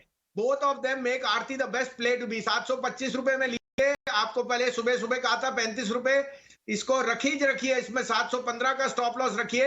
785 का टारगेट इसमें अगले हफ्ते से 10 दिन में जरूर आएगा। This is a must have in a portfolio. Secondly था गेल में आप जानते हैं they are setting up hydrogen, your hydrogen energy, they are into petrochemicals and all businesses are cash accretive. 147 रुपए में you will only make money. 43 का stop loss है, 158 का टारगेट। 2 पिक्स सबके हैं, आप कहें तो मैं शुरू करूं? बिल्कुल सर, बताइए ना, बिल्कुल बताइए। तो देखिए, जिंदल स्टील लीजिए। 550 पे चेस कर रहे थे। All bad news is in the price. Jindal steel is the best play on both power and steel prices. They have a market share and in steel which is 17%। तो 364-65 में लीजिए। 355 का स्टॉप लॉस, 375 का target. और बंधन bank इस भाव पे लीजिए 18-19 रुपए में। 313 का स्टॉप लॉस, 335 का टारगेट। बंधन बैंक सब ब्रेकआउट कर रहे थे 335, ये भाव है बंधन लेने का। इसके नंबर्स बहुत अच्छे हैं और इसके CASA ratios only going to increase. Sanjeev ji, cement को लेकर माहौल थोड़ा सहमा है क्योंकि हम देख रहे हैं केपेक्स प्लान लगातार अल्ट्राटेक की आज सुबह खबर आती हुई दिखी, उसके ठीक बाद सीमेंट कंपनियां जो हैं गिरती हुई दिखी। केपेक्स वॉर लाइक सिचुएशन की खबरें आ रही हैं, प्राइसिंग तो लगातार बढ़ती हम देख ही रहे हैं। ऑफकोर्स डिमांड को लेकर अब भी उम्मीदें हैं। सीमेंट इस गिरावट में कहीं पर आपको मौके बनते दिख रहे हैं या फिर इसे सिर्फ वॉच लिस्ट में डाल दिया जाए फिलहाल? नहीं, बिल्कुल लीजिए आप। अंबुजा और एसीसी का तो डील ही आपको बता रही है कि इसमें डायनामिक्स 15 साल में सीमेंट और स्टील में कोई कैपेसिटी नहीं आई। और अगर अल्ट्राटेक जो मार्केट लीडर है वो इन्वेस्ट कर रहा है तो इट्स अ बुलिश साइन। अब cost of money is going to be slightly higher, but आप उनकी दूरदर्शा देखो। इट टेल्स यू कि capex from India corporate is showing you bullishness rather than bearishness. I think you should take it with a pinch of salt. UltraTech is a must have in your portfolio at this price. Singh ji, बहुत बहुत शुक्रिया, thank you very much. अच्छा लगा आपसे फिर से बातचीत करके और मंडे को आपसे वापस मुलाकात होती है। उम्मीद करते हैं कि बाजार ज़्यादा क्रैक ना हो। अगर होता भी है तो आप तो कह ही रहे हैं कि अपॉर्चुनिटी है, ये वापस से फिर से चलता हुआ दिखेगा। देखते हैं अभी क्या होता है। खैर, इस बीच मार्केट के अंदर गिरावट थोड़ी और बढ़ी है। अब निफ्टी के अंदर जो गिरावट है वो 0.25% को ज़्यादा सी हो चुकी है। 600 टूट गया। आज का एक कैवेट था कि मैंने जो थोड़ी देर पहले कुछ से पूछा था कि पता नहीं 600 टूटे ना टूटे, क्या करना चाहिए शॉर्ट वालों को। अब मेरे को लग रहा है वो ज़्यादा कंफर्टेबली आपको ये बता पाएंगे, हाँ ले जाओ, शॉर्ट हो सकता है लेके जाओ, लेकिन हाँ फिर भी आप कवर ज़रूर करके रखना। मार्केट के अंदर विक्स लो है, अभी विक्स हाई होता है तो उसको तोड़ने में थोड़ा टाइम लगता है, बट विक्स लो है इसलिए किसी भी तरफ पलटी खाने में इसको बहुत ज़्यादा समय नहीं लगेगा, पहला पॉइंट। दूसरा, थोड़ा ऑप्शंस के अंदर ट्रेड भी एज यूजुअली थोड़ा कम हुआ है आज। बाजार धीरे धीरे करके खिसकता जा रहा है, ऑलमोस्ट डेज लो पे है। श्रीकांत, कोई ऐसा शेयर जो आप STBT में कन्वर्ट करना चाहते हो?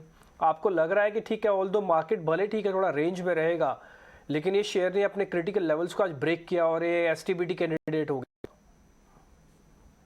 बिल्कुल, इनफैक्ट ये जो मार्केट ने 16,600 के लेवल्स को तोड़ा है, उसके बाद अगर आप देखें तो बैंक निफ्टी ने भी अपने प्रीवियस 3 या 4 दिन के जो लोज थे 35,250 के करीब के, उसे तोड़ दिया है और उसके नीचे अभी ये कंफर्टेबली ट्रेड कर रहा है। तो हमें लगता है कि जो बैंक स्टॉक्स है वहां पे और थोड़ी नरमी बनेगी और यहाँ से अगर वीकनेस अगर बनती है तो उन्हीं में और हमें वीकनेस देखने मिल सकती है। हमें लगता है कि एक्सिस बैंक ही एक ऐसा स्टॉक है कि जो इस पर्टिकुलर पैक में काफी वीक चल रहा है, और इसमें एक डबल टॉप या लोअर टॉप जैसा फॉर्मेशन भी बना है। हमें लगता है कि ये स्टॉक अभी जो 670-75 के करीब ट्रेड कर रहा है, अगर इसे शॉर्ट करके चलते हैं तो शायद ये स्टॉक वापस अपने साइकोलॉजिकल लेवल्स 650 के लेवल्स को छू सकता है। तो करंट लेवल से एक्सिस बैंक को शॉर्ट करके चले, स्टॉप लॉस रखे यहाँ पे 683 का, टारगेट्स रखे 650 रुपए के। 600 का टारगेट है, 683 का स्टॉप लॉस है, तो रिस्क रिवॉर्ड ठीक है। यहाँ से आएंगे तो सीधा 25 रुपये आ सकते हैं और जाएंगे तो 7-8 रुपये का ही टोटल रिस्क है, ऑलमोस्ट डेज लो पे भी है। तो एक्सिस बैंक बैंकिंग में वैसे भी थोड़ा अंडर परफॉर्मेंस रही, डाइवर्जेंस के हिसाब से ज़्यादा वीक था। एक्सिस बैंक लीडर भी है, पुल बैक में पार्टिसिपेट ही नहीं कर पाए, ये ठीक आपने शेयर बिल्कुल बताया। मैं भी चार्ट बैक टू बैक जैसे आप बता रहे थे, मैंने तुरंत खोले, मेरे को लगा ये शेयर अच्छे से नीचे आ सकता है, इसको ज़रूर नोटिस करना चाहिए। श्रीकांत की अच्छी कॉल साबित हो सकती है। मानसी बिल्कुल, और इस बीच एक्सिस बैंक पर जरूर नजर रखिए, सेल कॉल्स इनिशिएट करने की राय है, लेकिन मेट्रोपोलिस रुचित इस पर अपनी राय दीजिए। यहाँ पर हम देख रहे हैं अच्छी तेजी के बीच बाजार में ट्रेड्स नजर आ रहे हैं। पिछले कुछ दिनों में यहाँ पर फंड रेजिंग को लेकर भी खबरें आती हुई देखने को मिली है। यहाँ पर अगर स्टॉक स्पेसिफिक एक्शन देखें, आज के सत्र में करीब 3% के मूव्स हैं, एक हफ्ते के मूव्स भी देखें और बताएं इन स्तरों पर Metropolis Healthcare space in fact focus में है। I think no, although markets October महीने से एक करेक्टिव फेज में है, बट अगर आप मेट्रोपोलिस और दूसरे हेल्थ केयर के स्टॉक्स देखेंगे तो ये ऑलरेडी काफी बड़ा अंडर परफॉर्मेंस कुछ समय से कर रहा है और प्राइस वाइज काफी करेक्शन हुआ है। तो मेरे ख्याल से जब तक ये स्ट्रक्चर पूरा चेंज नहीं हो जाता है, फिर से अगर हम बाइंग में अच्छे वॉल्यूम्स नहीं देखते हैं या कोई हाई टॉप हाई बॉटम का स्ट्रक्चर चार्ट्स पे नहीं बनता है, तब तक ये स्टॉक्स में थोड़ी बॉटम फिशिंग से दूर रहना चाहिए। हो सकता है एकदम बॉटम पे बाय करने ना मिले, थोड़े ऊपर स्तरों पे आपको बाय करने रहे, बट एटलीस्ट ऐसे स्टॉक्स जहां पे एक बड़ा ट्रेंड नेगेटिव रिसेंटली फॉर्म हुआ है, वहां पे एक कंफर्मेशन का एटलीस्ट वेट करना चाहिए जो 20 EMA के ऊपर आएगा, 1780 1790 के ऊपर। सो आई थिंक इसे जस्ट एक पुल बैक मूव तरीके से लूंगा मैं, just because momentum readings oversold है, बट बाइंग के लिए कंफर्मेशन का वेट करने की सलाह दूंगा। तो चलिए, राय मेट्रोपोलिस हेल्थकेयर पर हमें मिलती हुई दिख रही है, फिलहाल वॉच लिस्ट में से जरूर रखें। लेकिन हमारे साथ नूरेश मेरानी जुड़ गए हैं। नूरेश, गुड आफ्टरनून, स्वागत है आपका। बताइए, बाजार में जिस तरह के लेवल्स हम देख रहे हैं, हफ्ते के आखिरी कारोबारी सत्र में अनुमान तो यही है कि क्लोजिंग जो है पॉजिटिव साइड दिखे, लेकिन बैंक निफ्टी लगातार ये पूरा हफ्ता इनफैक्ट बैंक निफ्टी ने निफ्टी के मुकाबले कमजोरी दिखाई है। ये पीरियड है जो जहाँ पे वोलेटिलिटी बहुत ज्यादा है और एक रेंज बाउंड मूव में ही चल रहे हैं हम। तो 16,400 निफ्टी पर और 34,800 बैंक निफ्टी पर, ये दो लेवल से जब तक इसके ऊपर है तब तक मोमेंटम पॉजिटिव है, व्यू पॉजिटिव है, वोलेटिलिटी रहेगी ये पीरियड में।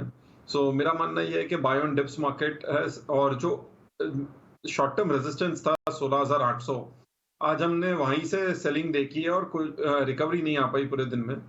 आज का मार्केट थोड़ा ऑड था गिवन के ग्लोबल मार्केट्स पॉजिटिव है फिर भी, बट हमने देखा लास्ट वीक में भी जब ग्लोबल मार्केट्स नेगेटिव थे तब भी हम गिरे नहीं थे। तो ये वोलेटिलिटी चलती रहेगी, बट जब तक 16,400 के ऊपर है व्यू पॉजिटिव रहेगा।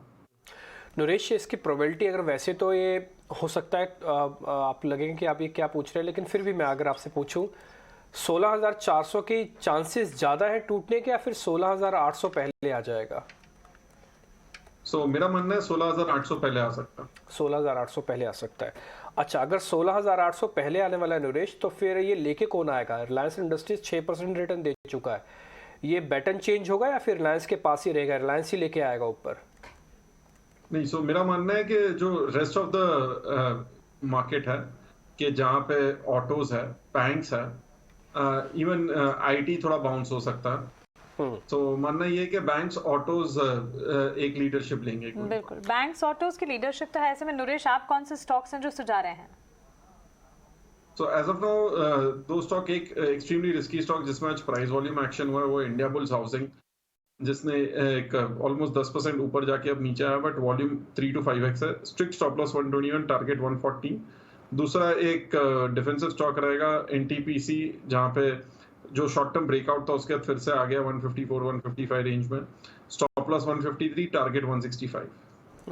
बस इंडियन हाउसिंग फाइनेंस में एक ही प्रॉब्लम है कि बैन में ना चला जाए शेयर, क्योंकि ये तो एक्सपायरी से जस्ट 2 दिन पहले ही बैन से बाहर निकलता है और अभी तक का जितना मैंने चेक किया है शायद ये बैन में अभी तक तो नहीं गया। कल नरेश, कितने चांसेस हैं बैन में चला जाएगा?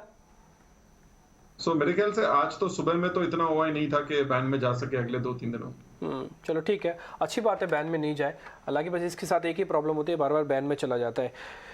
ठीक है नरेश, बहुत बहुत शुक्रिया, थैंक यू वेरी मच आज जुड़ने के लिए। आप ये कह रहे हैं कि 16,800 एक तो पहले आएगा क्रक्स ऑफ द स्टोरी, और दूसरा आपको इंडिया बुल हाउसिंग पे थोड़ा ज़्यादा ट्रस्ट है, 140 तक ही आ सकता है। आज के मार्केट के अंदर इंडिया बुल ने ये परफॉर्मेंस तो दिखाई है, इसमें कोई दो राय नहीं है। आगे बढ़ता हूँ। खुश, एक चीज़ मेरे को आपसे और पता करनी है, मैं अभी वो लिस्ट ही शेयर्स की सारी चेक कर रहा हूँ कि जहाँ जहाँ पे कुछ पोजीशंस ऐसी हैं कि जो थोड़ी दिक्कत पैदा कर सकती हैं। ये नेक्स्ट 50 के अंदर आया मैं, उसमें DLF जरा वापस से चेक कीजिए, 3% टूटा है। ये एक बड़े क्रैक में तब्दील हो सकता है क्या? डेज लो पे है DLF इस समय, DLF का चार्ट दिखाया आप। जी हाँ, देखिए इसका मोमेंटम तो रिसेंटली पॉजिटिव टर्न हुआ है, और आज का जो फॉल है उसके बाद भी स्टॉक इसके जो 20 डे मूविंग एवरेज है उसके जस्ट नीचे ही ट्रेड कर रहा है। Nothing to worrying as of now, और स्टॉक ने एक 310 के जो लेवल्स हैं इसके आसपास एक अच्छा बेस बना के अपसाइड रिज्यूम किया था। तो पिछले कुछ दिनों में जहां पे हमने स्टॉक को 350 के लेवल्स तक जाते हुए देखा था, उसके बाद एक हल्की सी प्रॉफिट बुकिंग है। That's the immediate analysis, that's the immediate understanding right now. यहाँ पे जो मुझे चिंता का विषय लग रहा है वो अगर 325 के जो जोन है यहाँ से 5-7 रुपए और अगर स्टॉक तोड़ता है, तब एक इसमें फिर से इसका जो बॉटम बना था 310 का वो रीटेस्ट करेगा। तब तक के लिए इसे होल्ड कर सकते हैं। अगर एग्जिस्टिंग पोजीशन है आपके पास तो 325 का स्टॉप लॉस लेके इसे आप बिल्कुल होल्ड कर सकते हैं। ये बात बिल्कुल ठीक है कि हम तो सवाल पूछते रहेंगे, और ये बात भी बिल्कुल ठीक है कि एनालिस्ट उसके जवाब देते रहेंगे, लेकिन आपका काम इसमें ये है कि आपको सिर्फ सार शेयर ही लेने हैं। इस तरह के मार्केट के अंदर जहाँ पे एक रेंज का बारो दुविधा और रेजिस्टेंस उतना पक्का हो जितना सपोर्ट पक्का है, उस केस के अंदर नंबर ऑफ शेयर कम कर दीजिए, या तो ब्रेकआउट या ब्रेकडाउन होने दीजिए। अभी ब्रेकआउट ब्रेकडाउन जैसी सिचुएशन नहीं है, पुल बैक के हम अपर एंड पे पहुंच गए थे, वापस ना कहीं फिसल जाए, इसलिए वॉल्यूम थोड़ा कम रखना चाहिए। आगे मानसी के पास कुछ एक शेयर है, वो आपसे भी आप पूछ रही हैं। बिल्कुल, स्टॉक स्पेसिफिक मूव्स में क्विकली श्रीकांत आपसे इमामी पर मैं आपका नजरिया एक बार जानना चाहूंगी। अच्छी तेजी के बीच ये स्टॉक ट्रेड भी कर रहा है, और इसके अगर नतीजों की बात करें, काफी अच्छे सेट ऑफ नंबर्स कंपनी ने पोस्ट किए थे। इनके नेट प्रॉफिट जो है 4 गुना होते हुए नजर आए, 87 करोड़ से 354 करोड़ पर, और साथ ही रेवेन्यूज की भी अगर बात करें वहां पर भी 5-6% के आप मूव्स थे। तब से लेकर अब तक स्टॉक में मेजर पॉजिटिव प्ले आउट ही नजर आ रहा है। आपको क्या लगता है 429 के लेवल्स पर ये कर रहा है ट्रेड? देखिए, अगर इमामी लिमिटेड की अगर बात करें तो यहाँ पे एक लोअर टॉप लोअर बॉटम की सीरीज बनी है, और ऐसा नहीं कि ये अभी रिसेंटली बनी है। ये इनफैक्ट ये स्टॉक पिछले सितंबर से लगातार गिरते जा रहा है, और एवरी टाइम कभी भी इसने बाउंस बैक किया है तो उसमें इसमें एक सेलिंग ही आई है। हमें लगता है कि शायद एक बड़े फॉल के बाद एक जो रिबाउंड आया है, वापस एक अपॉर्चुनिटी है कि इसमें पोजीशंस कुछ कम कर ले, और वापस हमें लगता है कि स्टॉक एक बार 400 के लेवल्स को या तो 390 के लेवल्स को रिविजिट कर सकता है। करंटली अगर आप देखें तो जो बड़ा फॉल अभी जो रिसेंट टाइम में हुआ था 500 से लेकर 400 रुपए तक का, उसी का एक रिट्रेसमेंट लेवल अभी स्टॉक ने छू लिया है। हमें लगता है कि स्टॉक वापस यहाँ से रिट्रेस कर सकता है, तो करंट लेवल पे अगर कोई भी लॉन्ग पोजीशन हो तो वहां पे मुनाफा वसूला जा सकता है। तो एक बार प्रॉफिट बुक करने के बारे में सोचे, इमामी लिमिटेड पर ये राय मिलती हुई फिलहाल इस स्टॉक पर दिख रही है। मैक्स लाइफ के CIO मिहिर वोरा ने हमसे खास बातचीत में कहा कि बढ़ती महंगाई का असर अर्निंग्स पर पड़ेगा। उनके मुताबिक ऑटो और बैंकिंग सेक्टर में निवेश के बेहतर मौके हैं, और IT सेक्टर में निवेश से बचने की सलाह उन्होंने दी है। आइए एक बार सुनते हैं उनका क्या कहना था।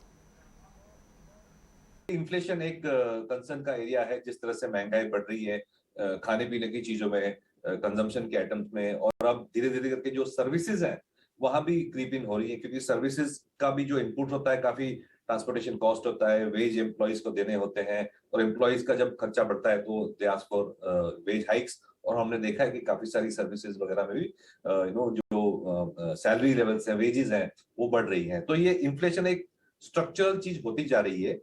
और अगर डिमांड की बात करें तो सो फार इट लुक्स लाइक जो डिमांड की इश्यू है वो लोअर एंड पे ज्यादा है। तो एक तरह से हम कह सकते हैं कि ये के शेप रिकवरी है, जहां पे जो हाउसिंग है, for example high and housing है, कार्स हैं, जो हाई वैल्यू टिकट आइटम्स में, हाई वैल्यू आइटम्स जो है टिकट साइज की, वहां पे अभी तक इतना इम्पैक्ट नहीं आ रहा है। लेकिन जो लोअर वैल्यू आइटम्स है, FMCG है या फूड स्पेंडिंग है, डिस्क्रिशनरी, लोअर एंड सोप्स वगैरह है, वहां पे इम्पैक्ट आ रही है। इनफैक्ट कई कंपनीज ने ये भी रिफ्लेक्ट किया है कि जो पैक साइजेस हैं वो भी छोटे होते जा रहे हैं, और कंज्यूमर्स नॉर्मल पैक साइज से कम छोटे पैक्स में ले रहे हैं, बिकॉज एक टिकट साइज का इश्यू आ रहा है।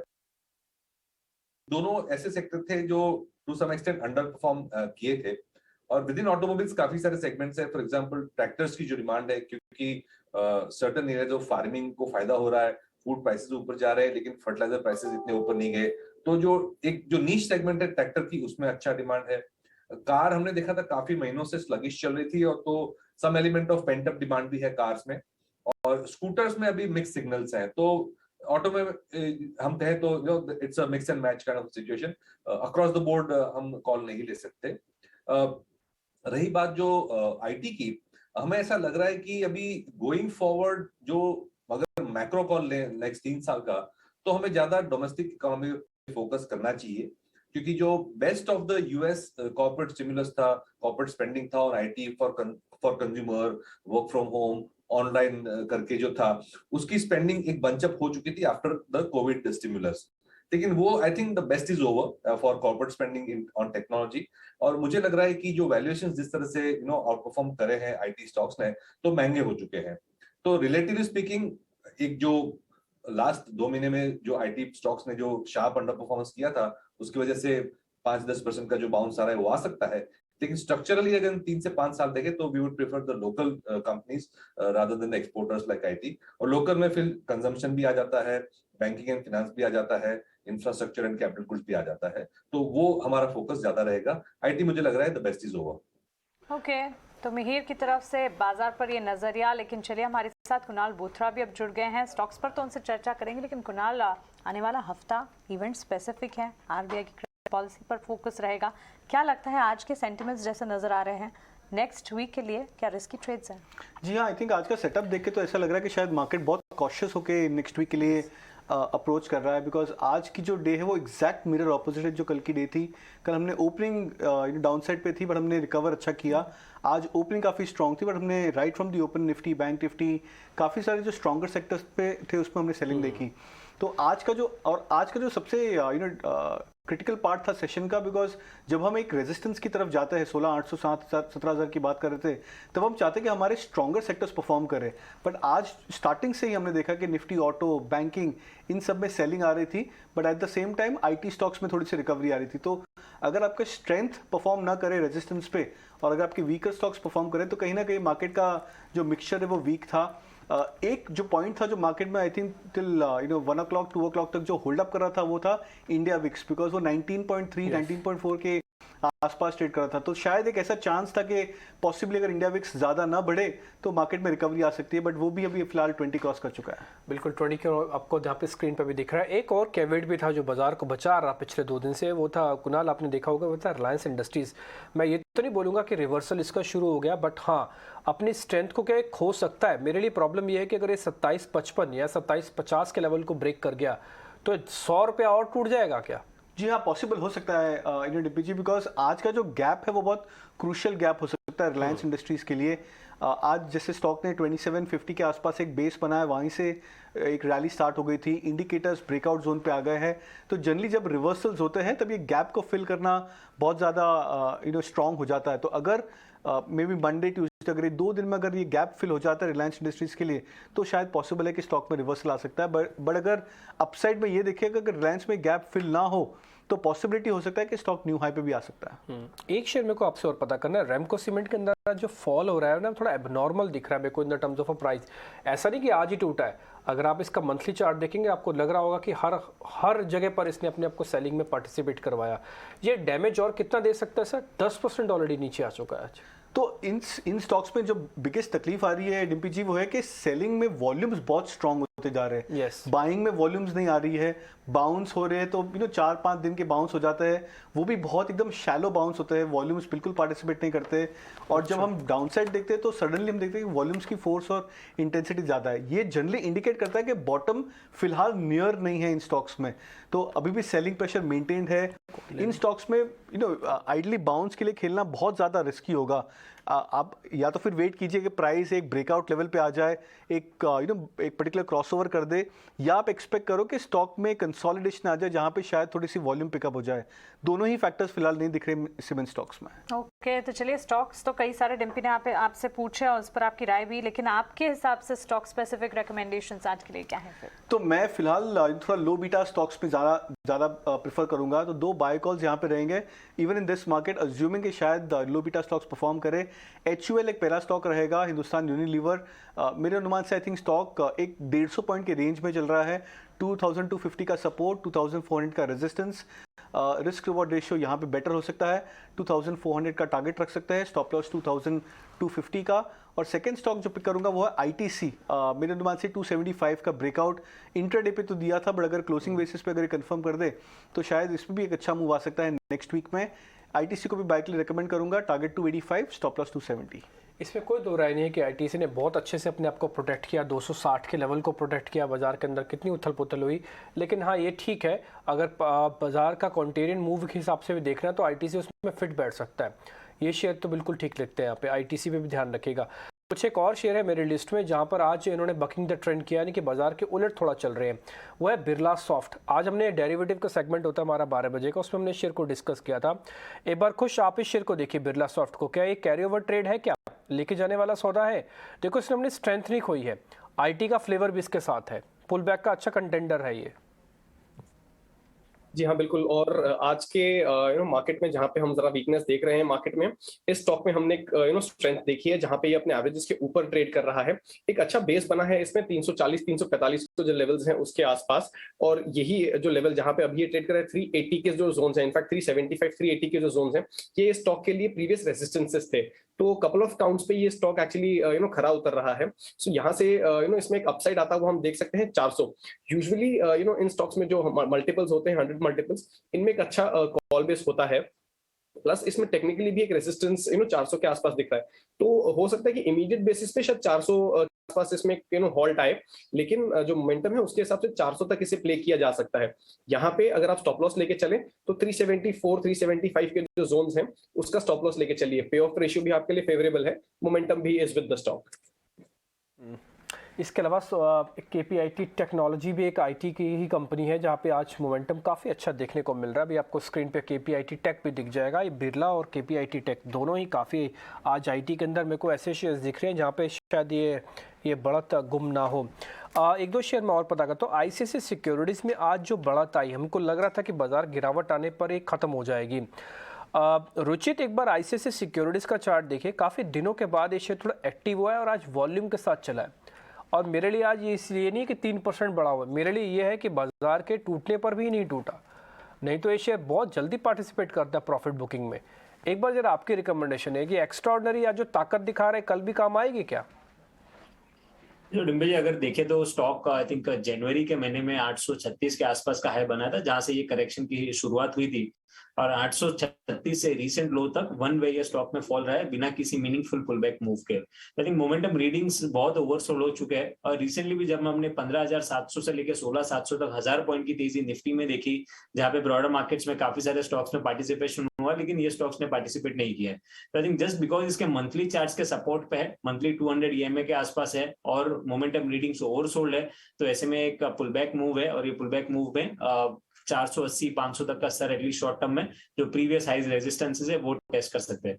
बट वेदर यहाँ पे बॉटम हो चुका है और स्टॉक रिसेंट लो फिर से ब्रेक नहीं करेगा, ये कहने के लिए काफी जल्दी है अब तक, जब तक स्ट्रक्चर चेंज नहीं हो जाता है। बट ओवरसोल्ड तक pull back move definitely stock में बन सकता है। ओके, एक दो शेयर और है हमारी लिस्ट में जहाँ पे थोड़ा नुकसान क्या बढ़ेगा, उसमें एक बार खुश आप चेक कीजिएगा। IEX के नाम से कंपनी है, इंडियन एनर्जी एक्सचेंज। क्या ये अब जिसने जो पहले एक क्वार्टर के अंदर जो बढ़त दिखाई थी, अभी सेकंड क्वार्टर इसका बहुत बुरा जा रहा है, हर तेजी को बेचा जा रहा है। ये भी और कितना टूटेगा IEX, ये मेरे को लग रहा है शायद कल भी कैरी फॉरवर्ड ट्रेड हो सकता है शॉर्ट का। देखिए इसमें मोमेंटम तो definitely on the weaker side है, और इसमें कहीं पे भी कोई उछाल ऐसा मीनिंगफुल आया नहीं है जहां पे हम कह सकते हैं कि इस स्टॉक में एक बॉटम बन गया है, या there is something that that is suggesting कि स्टॉक पे एक फ्रेश बाइंग इनिशिएट की जा सकती है। जो वॉल्यूम्स भी हम देख रहे हैं they are also pretty decent, तो काफी अच्छे वॉल्यूम्स के साथ ये स्टॉक स्लाइड हो रहा है। यहाँ से एक फर्दर स्लाइड कंटिन्यू हो सकती है। 170 के जो लेवल्स हैं that is something that the stock can test in this fall. यहाँ जो इसके एवरेजेस हैं ये 200, 195, 200 के बीच में बैठ रहे हैं। आप वहां पे अपना स्टॉप लॉस लगा के चलिए। एंड यू आर राइट, ये एक फ्रेश शॉर्टिंग कैंडिडेट भी है, स्पेशली अगर आप बिलीव करते हैं कि markets are a little weak from here on. नहीं, अगर बिलीव करने हैं तो फिर ठीक है, आप अपने शेयर्स का बिल्कुल चुनाव करके रखो, लेकिन मैं तो इस पक्ष में हूँ कि वॉल्यूम कम ट्रेड किया जाए। अभी 4 मिनट है बाजार बंद होने में, इसलिए श्रीकांत एक शेयर में आपके लिए और चिंता, फिर रुचि से भी एक सवाल लूंगा बस। और अपोलो टायर, रुचि तो एक बार आप चेक करो पहले। आप ये देखो, बड़ी मेहनत करके ना 220 तक पहुंचा था, लेकिन वापस से अपनी मेहनत को गंवा रहा है। अगर आज ये 215 के नीचे या फिर कल 215 के नीचे आ जाएगा तो फिर से 200 रुपये का तो नहीं हो जाएगा। तब मेरे लिए एक सौदा बनेगा, मैं 220 का लगाऊंगा स्टॉप लॉस और 200 रुपये का लगाऊंगा टारगेट। 5 रुपये जाएंगे, 15 रुपये आएंगे। जिसे कहते हैं टेक्निकल एनालिसिस में जो प्रीवियस डे का पूरा रेंज नो आज के कैंडल में एनगल्फ करता है, ऐसी कैंडलस्टिक बनी है। तो फॉलोअप मूव ज्यादा इंपॉर्टेंट रहेगा मंडे को। अगर मंडे को ये फॉलोअप सेलिंग अगर हम कंटिन्यू होते हुए देखते हैं और आज का लो जो 217 है वो ब्रेक ये स्टॉक में ओपनिंग को देखते हैं, तो डेफिनेटली ये स्टॉक में आपको 208 तक का, आई डोंट नो वेदर 200, लेकिन 208 तक जहां पे 200 डीएमए स्टॉक पे आ रहा है वो लेवल्स ये स्टॉक टेस्ट कर सकते हैं। तो शॉर्टिंग अपॉर्चुनिटीज नॉट नेसेसरी आज, बट मंडे को अगर आज का लो टूटता है तो वहां पे आप उसके बाद में आप फ्रेश शॉर्ट्स के लिए देख सकते हैं। 208 तक के टारगेट्स को बनेंगे। ठीक है, मैंने शॉर्ट्स के शेयर तो पूछे, लेकिन श्रीकांत मैं आपसे पूछूंगा पेट्रोनेट एलएनजी, क्या ये जिनके पास भी रखा है, जिनको कोई बाय करना है, कॉन्ट्रा प्ले खेलना है, क्या पेट्रोनेट एलएनजी अगले दिन का या फिर 1-2 दिन का शेयर हो सकता है क्या? एक बार अगर आप चेक करेंगे Petronet LNG.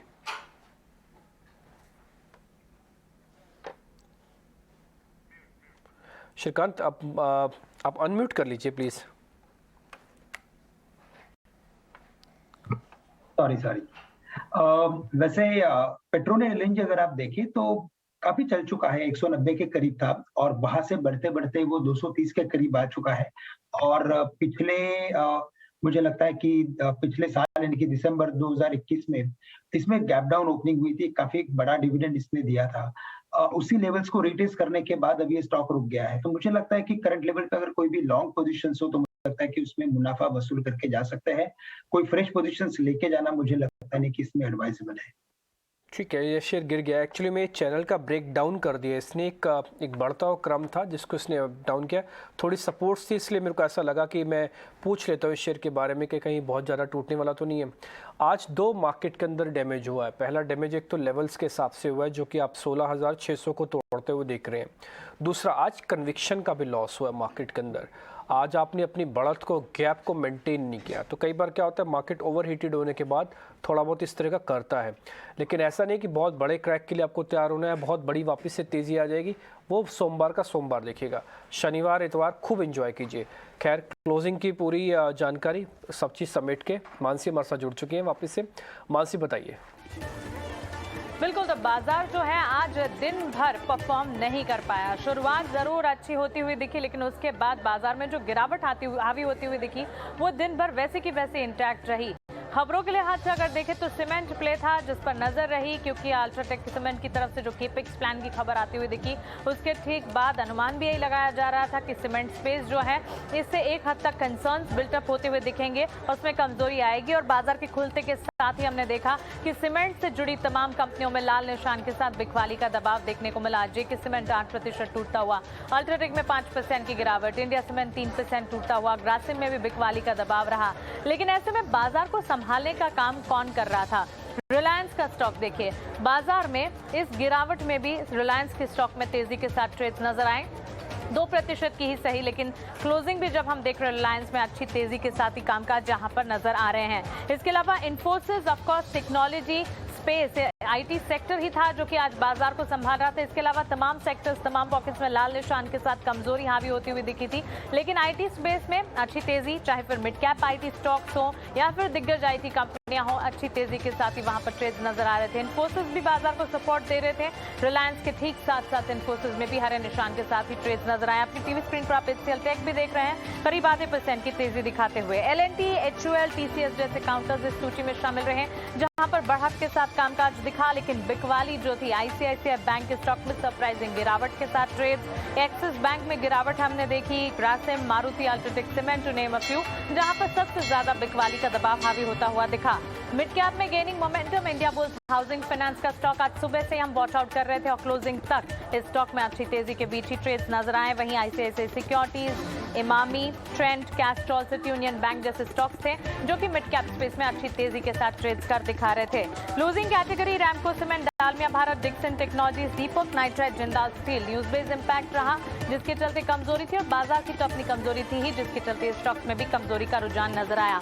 Nifty IT space एकमात्र सेक्टर जो परफॉर्म कर रहा था। इसके अलावा आप एफएमसीजी ले लीजिए, निजी बैंक क्षेत्र देखें, ऑटोमोबाइल, फाइनेंशियल सर्विस, हर तरफ लाल निशान के साथ बिकवाली का दबाव। तो सेक्टर स्पेसिफिक मूव्स भी बिल्कुल नहीं नजर आए। फाइनल क्लोजिंग आपके टीवी स्क्रीन पर आप देख रहे हैं 55,766 के लेवल्स पर करीब 50 अंकों की कमजोरी के साथ सेंसेक्स में क्लोजिंग 16,600 के भी नीचे जाता हुआ निफ्टी 16,584 के स्तर पर कमजोरी और बैंक निफ्टी में हम देख रहे हैं 35,295 के स्तरों पर 300 अंकों की बिकवाली का दबाव।